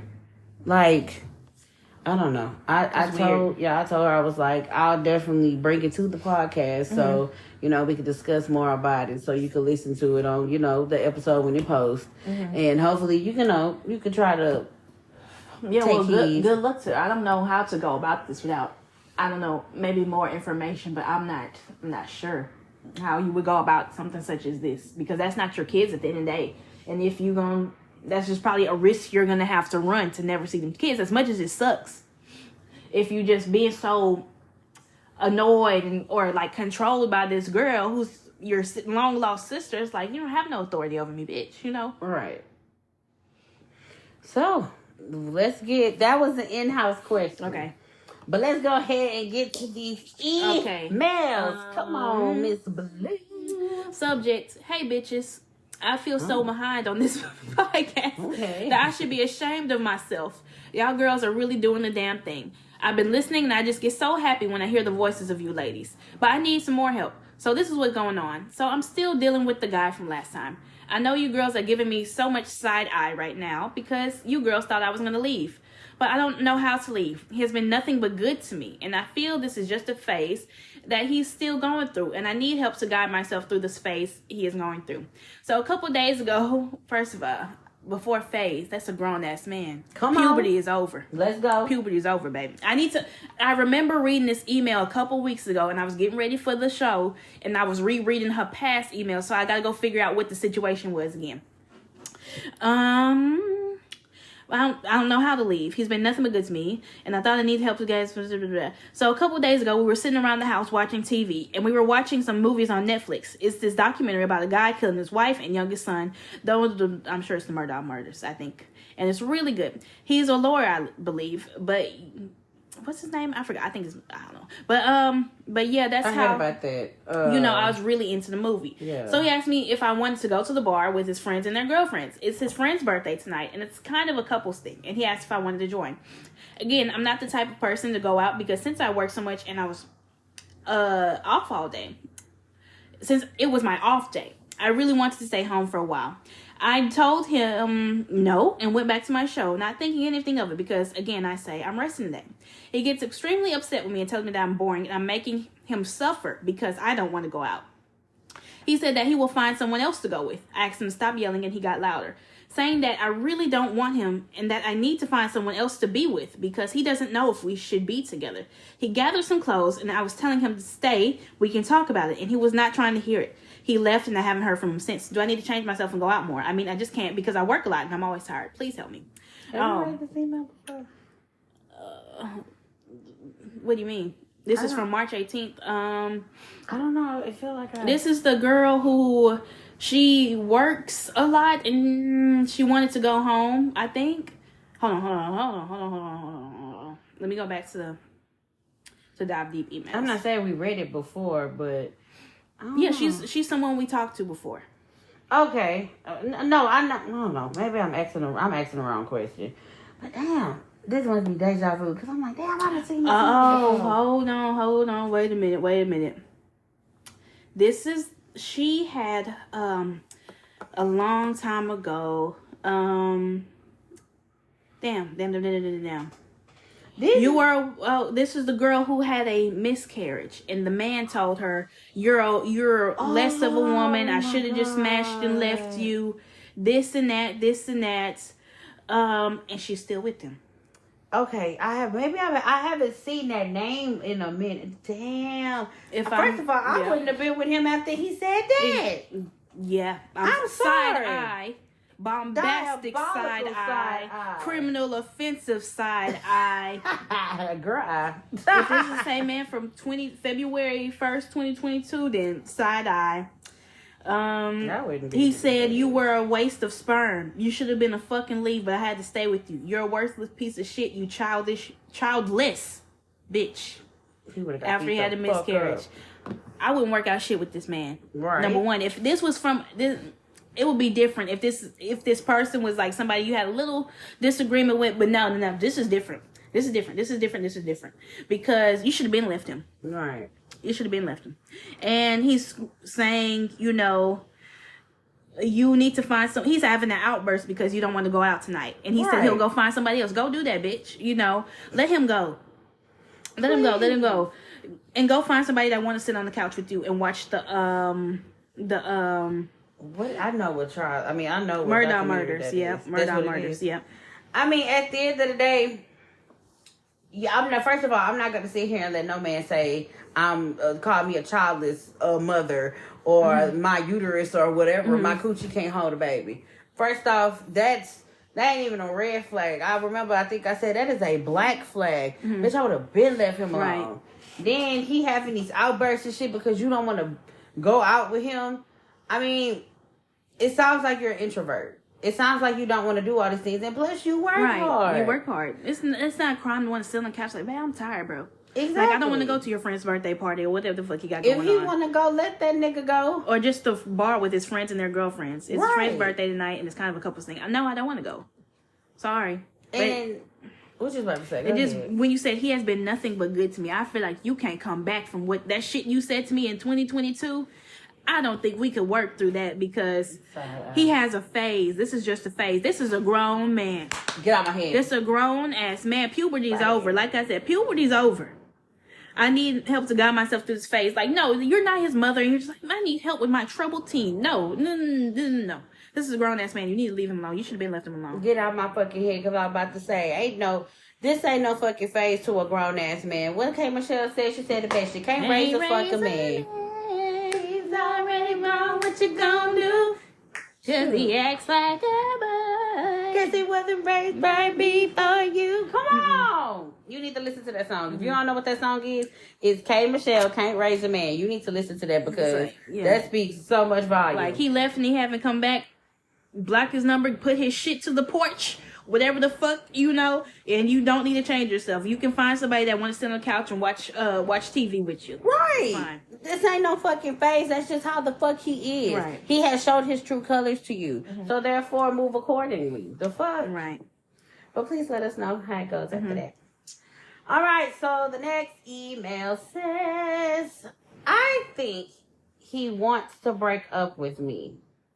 Welcome. I know that I haven't sent the email in a while, but I just really need to come here and talk with you ladies about something that happened. So my boyfriend and I have been going through it because he feels like I don't give him any time of the day because I work so much. Well, goddamn, the other girl works so much too. Okay. Working women, career women in this bitch. It is our anniversary for being together, and he wanted to go out to eat. And also go to see a Maoist. I don't know what a Maoist What is does. a Maoist? I don't know. Okay, well, a Maoist. I insisted that we stay home and do all those things because what's the point of going do all those things when we could just sit at home and maybe do that? see a movie? I don't know. Maybe this is an autocorrect thing. I don't know. So he gets extremely upset and tells me that I don't want to be with him at all and that he wasted all this time with me and he could find someone else to be with who's more fun because all I want to do is work and be at home. Which I told him. This is exactly what the last email said. This is crazy. Which I told him, yes, that's all I want to do is because I work nonstop. And honestly, ladies, I never have the time to come home and fully rest. Work literally takes all of my time, and he knows that. I don't understand what I'm doing wrong, and it's starting to piss me off. Do you guys think he is right? Should I start doing more with him to save my relationship? You guys, I don't want this to end with him. We've been together for a year, and he is really making a huge deal about this. And he has never did that before. So what's the problem now? No, a year. I don't know anymore. Please help me. Okay, y'all email sounded like a motherfucker. Yes. Damn. You sent an email last time about how he wanted to go out, and you said no. I want to sit at home. If I'm correct, because like she sent an email November 24th, 2022. And, you know, he kept urging her to experiment, to try new things and explore interests instead of wasting the best time of her life. And he said she was unmotivated and lacked passion. That set the bar low, and she settled in life. And she she was asking, maybe my greatest wishes are to simply have a home, food on my table, a person I love and like by my side, and peace of mind. Maybe to him, these are just the bare minimum. So he wants to go out. She's pleased at home. Yeah. And, but it's her anniversary. And he wants to go out to eat and go do something nice. See a mouse, whatever that means, or see a movie. My God. I think that's the movie. I really think. Do something. And she said she just wants to stay at home and do all those things because what's the point? And he gets extremely upset and that he doesn't want to be with her. She doesn't want to be with him at all. And he wasted his time that he could find someone else to be with. That's more fun because all that I want to do is go to work and be at home. Well, find him, bitch.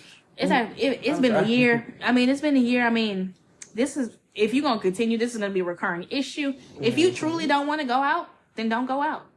Be like, let's cut it here. Let's cut it short and find somebody that will be comfortable sitting on the couch with you. But I can see his point of view. In a way, like, I'm not agreeing with anything he said about that, but I can see him being upset about, like, hey, babe, let's go out. Let's celebrate our anniversary. Right. You know, because I like to go out and do nice things. I'm not outside every single day, but, like, I like to go out and do nice things to celebrate. But I can see but all that other shit he said, he didn't need to say that. Right. So it's probably best that y'all separate and find somebody who satisfies and scratches those itches for you, because it's gonna become a recurring issue. One of y'all is gonna build up resentment. One of y'all is gonna be mad as fuck. You're tired coming home from work every day, and what you want to do is rest. He wants to go out every now and then, or whenever he wants to go out. But it's like y'all aren't on the same page.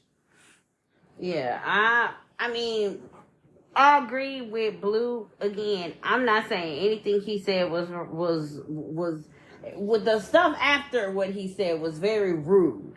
Like, you ain't got to say all that, but his frustration, like, sometimes I understand when you get home, the first thing you want to do is crash in your bed.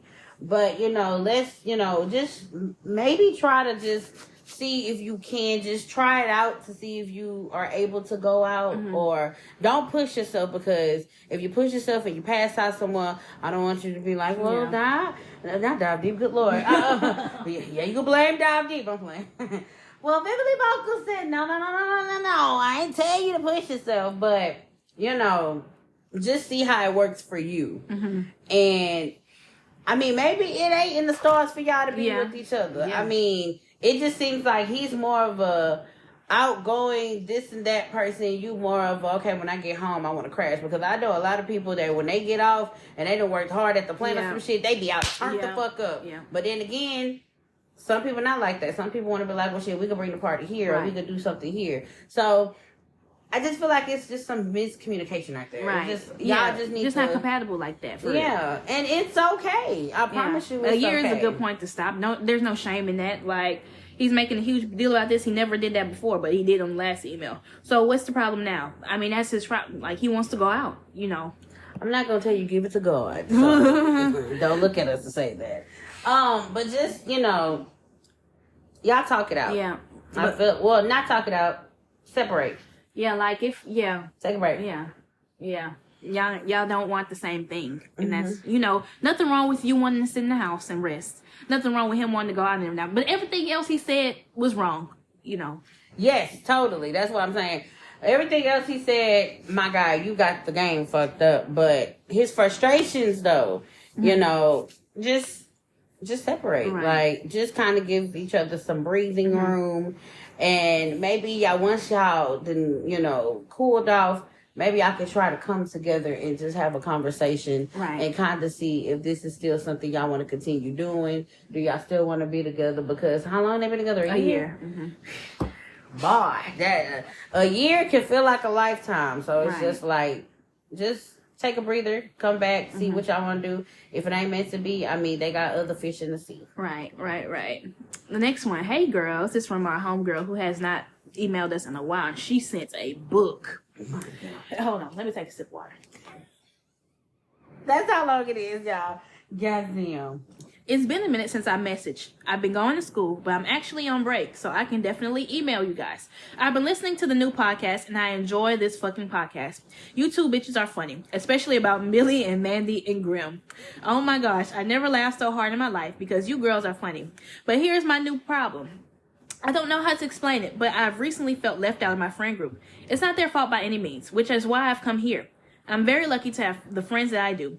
They're the most amazing people I've ever met, and I couldn't be happier without them, but sometimes I feel like an outsider. A lot of this is my problem. Even though I'm super excited when friends message me privately, I don't respond right away. I don't want to appear clingy or overbearing, and I end up forgetting about it, sometimes for about 3 days. I want to hang out and spend time with them, but I'm too scared to ask or either forget. I don't want to feel like a nuisance, so I end up not saying anything until one of them asks to hang out. I don't want to bother them at a busy time, so if they ask me, I know they're not busy, and I'm willing to hang out with them.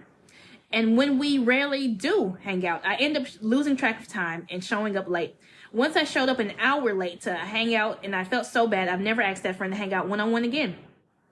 Everyone always seem to have that best friend, that person that they relate the closest to, the person they spend every hour of the day talking to.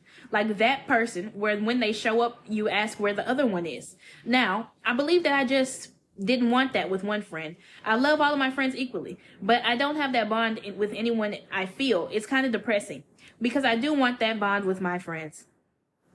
Maybe I've been feeling lonely since it's the first time everyone has been in a relationship at the same time. I don't know. Like they've all been in relationships before. This is just the time I'm not the only one who's single. I'm not rushing to get a partner either. Like when I find someone, I find someone. Like my two friends who are now dating. I've known one of these friends since elementary. I'll call them Jessie. We've known each other since we were about 6 or 7. I moved across the country and introduced them to my friend group here. And that's how the two friends are dating. I will nickname the other friend Jesse's boyfriend, Tyler.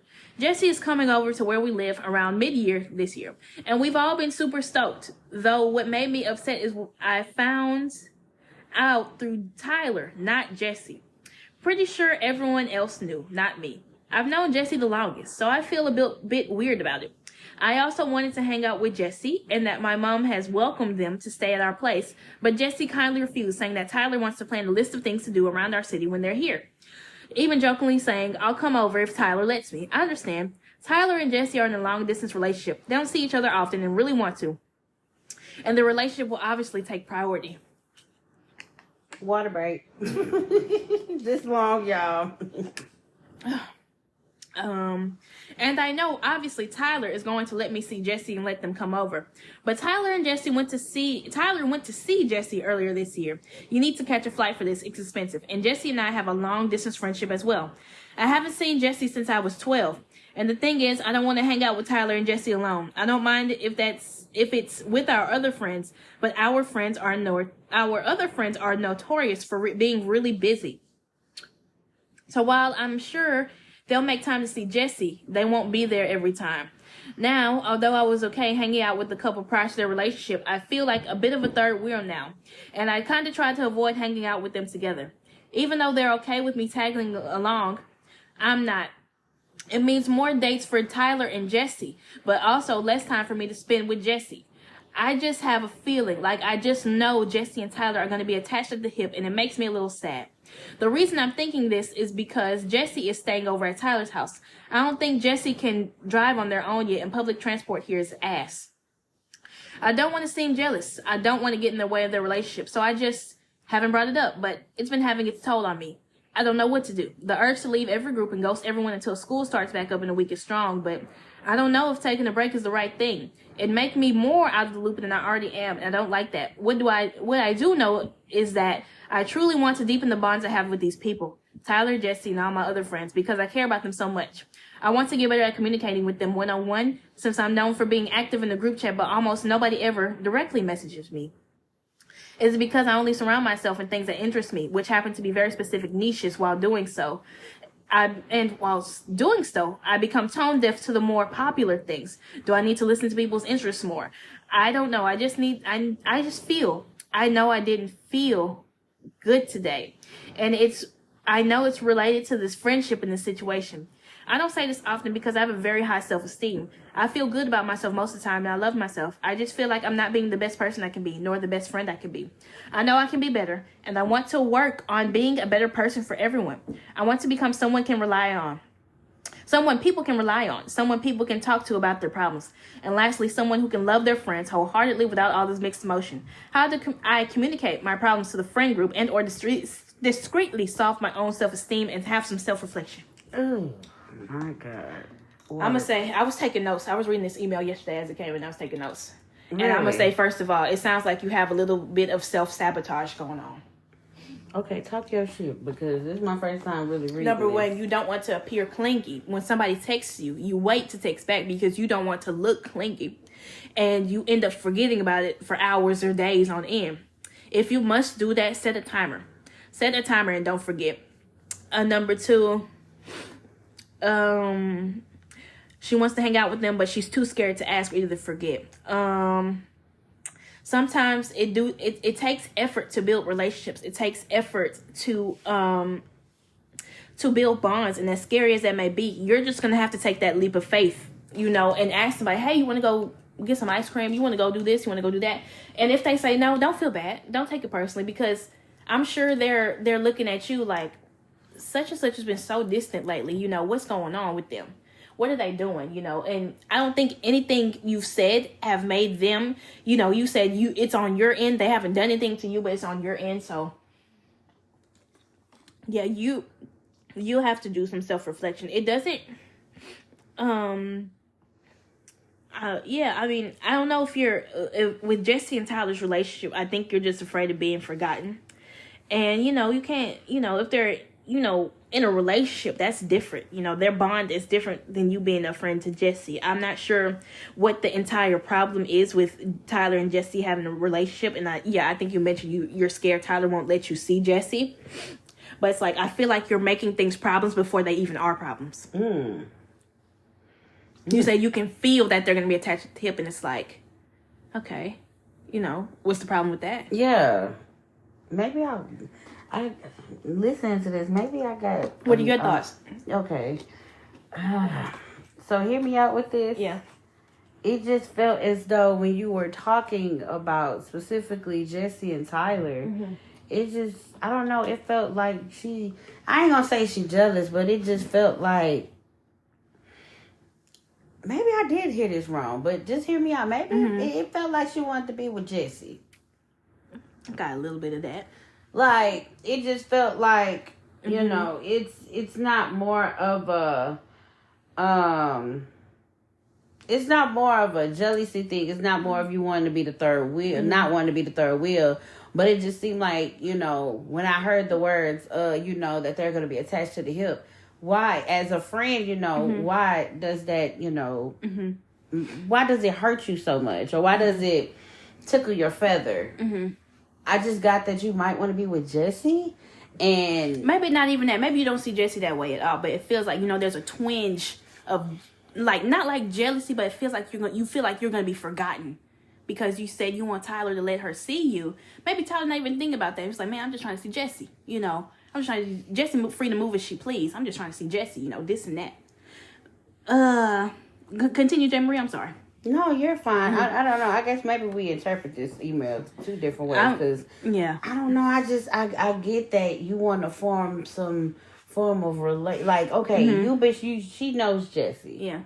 But it just seemed like your mind wants to know her a little bit more than just friends. I don't know. Maybe I might be getting this wrong. I might be. The vibe of this email, it gave me that, but then it gave me that you're tired of being the third wheel, and when you see Jesse and Tyler, it's just, oh, well, damn, sometimes I forget about me, and sometimes you want to have a one-on-one with Jesse, but then it gives me, you want to be with Jesse. I don't know. You said that you were talking about everybody has that friend that they're close to in the friend group, so like a best friend within the friend group. I think you were trying to make that friend Jesse.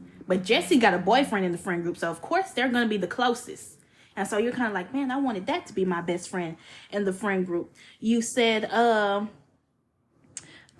believe I didn't want that with that one friend.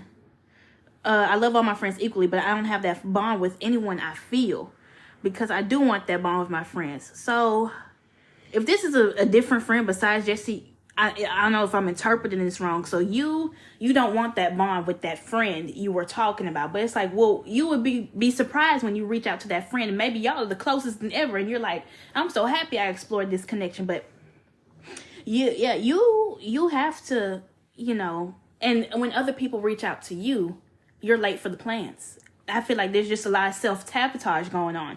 And you're like upset with yourself because you're not having a closer bond. But these connections, they require effort. And, you said you're so embarrassed. Maybe the other friend didn't really care that you were late, And, yeah, these connections require effort. And it's like, don't be afraid. Just shoot your shot, Worst they can say is no. I mean, I don't think anybody's going to tell you no. They're probably like, well, where the hell you been so long? Of course I'll go do this with you. Of course I'll go here with you. But maybe I interpreted this email wrong. Yeah, maybe I'm interpreting it wrong. I was reading it yesterday and I was taking notes because there's so many fine details to this. Yeah, so I guess I'm focused on one thing, and it's like throughout the whole email, I just really get that you want to be with Jessie. I don't know if that's not what you're thinking or that's not the intentions. Maybe I read the email in my brain incorrectly. Maybe Blue was right. Maybe I was right. I don't know.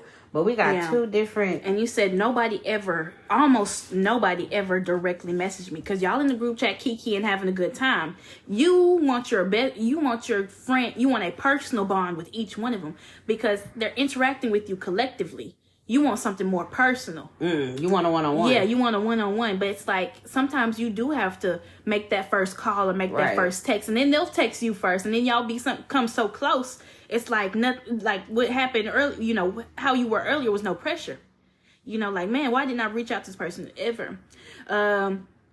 It's because I only surround myself with things. I don't think it's your interests. I don't think you can have your own. I have my own interests. JayMariee got her own interests. But we still come together and kick it like, like it's nothing. Man, cool like that. Do I need to listen to people's interests more? Maybe that will help you get to know them and become closer.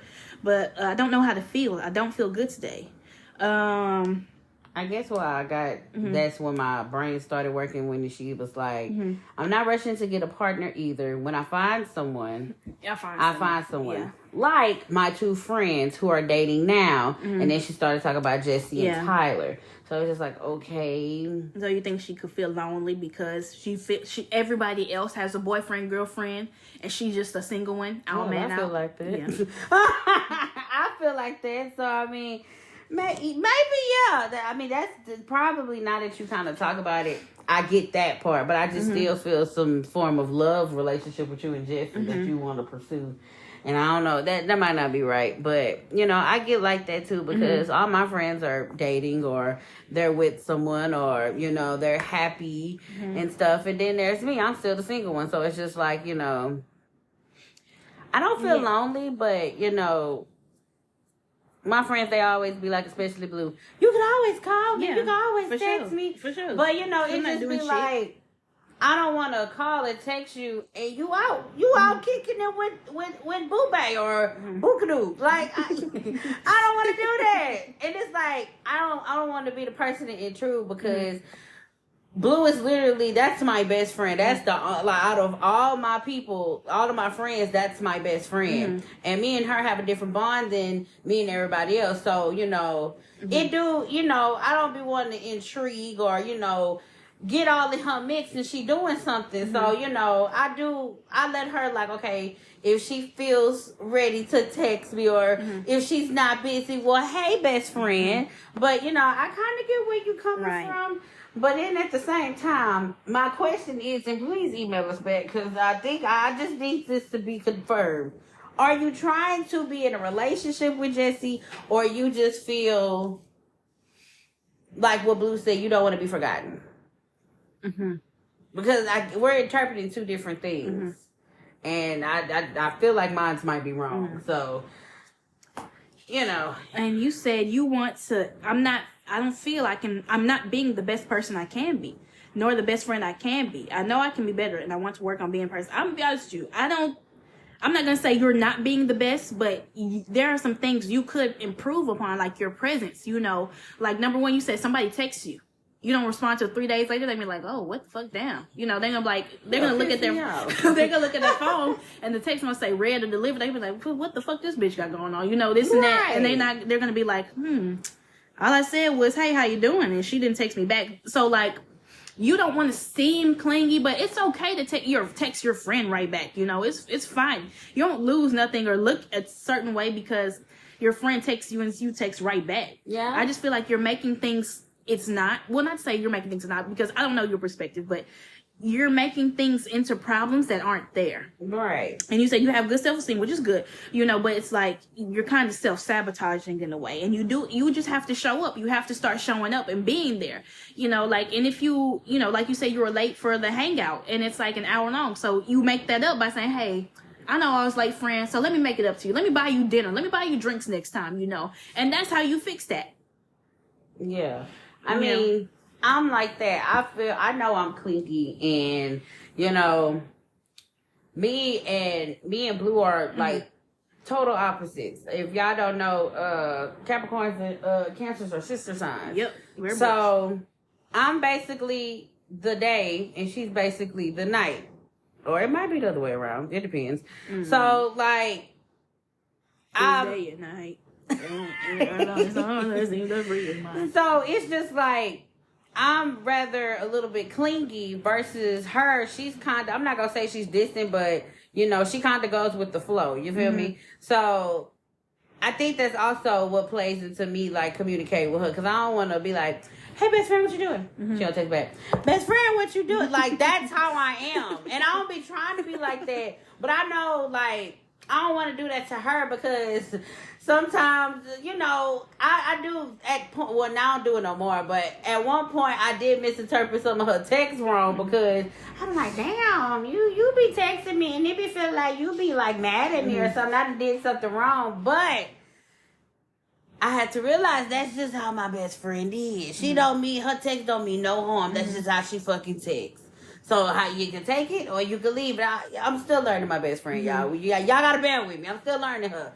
So when it comes to you being clingy, because I'm like that. When it comes to me being clingy, I give her space. Right. I give her too much of space. Sometimes I'm like, "Damn, I miss my best friend." And then I be like, "Should I text her?" Then I be like, "Well, damn, I shouldn't text her because I start getting crazy." And she be like, "All right, bitch, I ain't gonna text you no more." So, I mean, you just learn. You gotta learn them a little bit more just to see, you know. You just gotta learn them. I feel like that. Okay, well, so maybe I did interpret this whole email wrong. So maybe you just get with them on a personal basis and kind of learn them, so to where if they do text, okay, so should I, you know, should I text them back now? Don't text them back 3 days later, because that would really piss me off. Right. Set some alarms. Like, make use of alarms. I don't know. I'm not saying this to like imply anything, but like, are you like, do you have ADHD or like, are you on the spectrum? I'm not meaning like nothing like that, because I'm on the spectrum, but like that's a common like thing. Like you're late a lot. You know, like you're always, you know, things take away your attention and you divert it elsewhere and you forget to text back and this and this and that. That's me. I think I have it. That's what ADHD is? Well, I mean, it's symptoms. You know, like symptoms. Like, it doesn't mean if you have this, it's automatically that. But I mean, I'm just curious. I'm just asking. Yeah, I'm asking for myself too, because I think I partially am that, because I like Blue might text me and I could be by my phone, but something will take my attention and I'll go elsewhere, and then she'll ask me something, because she been doing this lately, and I'll be forgetting. Like, she'll ask me a question. For example, she had asked me a question about getting into one of our VividlyVocal accounts. I completely had my attention on something else, and I didn't text her. But I went on something else texting her. So she said it again. "Can you please send me that?" And I was like, "Oh, fuck, you did ask me that, huh?" Yeah. And I don't be meaning to, like, do it intentionally, but I do have a horrible my attention span is horrible as fuck, and I don't want to text and be like, "My attention span is horrible, I'm sorry," but you know, that's how my mind is. She, like, I do that to everybody, so Just Yeah, but anyway, my main things are stop sabotaging yourself. You have to show up for others, you know. If you want them to show up for you, don't be afraid because these are your friends. This is your friend group at the end of the day. You talking to them every day in the group chat. Don't be afraid of getting rejected by your friends. Set some timers, set alarms if you must do that, or text back right away. Don't care about how you look to other people. right. How you think you might be perceived. Yeah. I mean, we just gonna go with that because my head hurt now. Yeah, let us know. Yeah, please let us If know. we're on the mark or not, if this is your issue or this and that. Or please let us know if we entirely missed the whole market. Like, but you guys, you have anything else to say? On about this it. email, no. Yeah, on the email? Yeah, on this email, no. All right, that's it. But before we go, we gotta give y'all some advice. So go ahead, Blue. Mine is, what if today is the day you finally get rid of the picture in your head of how your life is supposed to be and start embracing it for everything that it is? Mine is, you're so busy doubting yourself while so many others are intimidated by your potential. My God. But all right, that is it, you guys. I missed being on this podcast. Yeah, me too. We have so much in store for you guys. Be on the lookout because Vividly Vocal is taking over YouTube now. Officially, okay? I just don't understand how excited I am to get rid of the Dusty Dive Deep. We are ready to take over YouTube one person at a time. Very much. So that's going to be it. This is JayMariee. And this is Blue. And we will see you guys on next episode. Bye. Bye.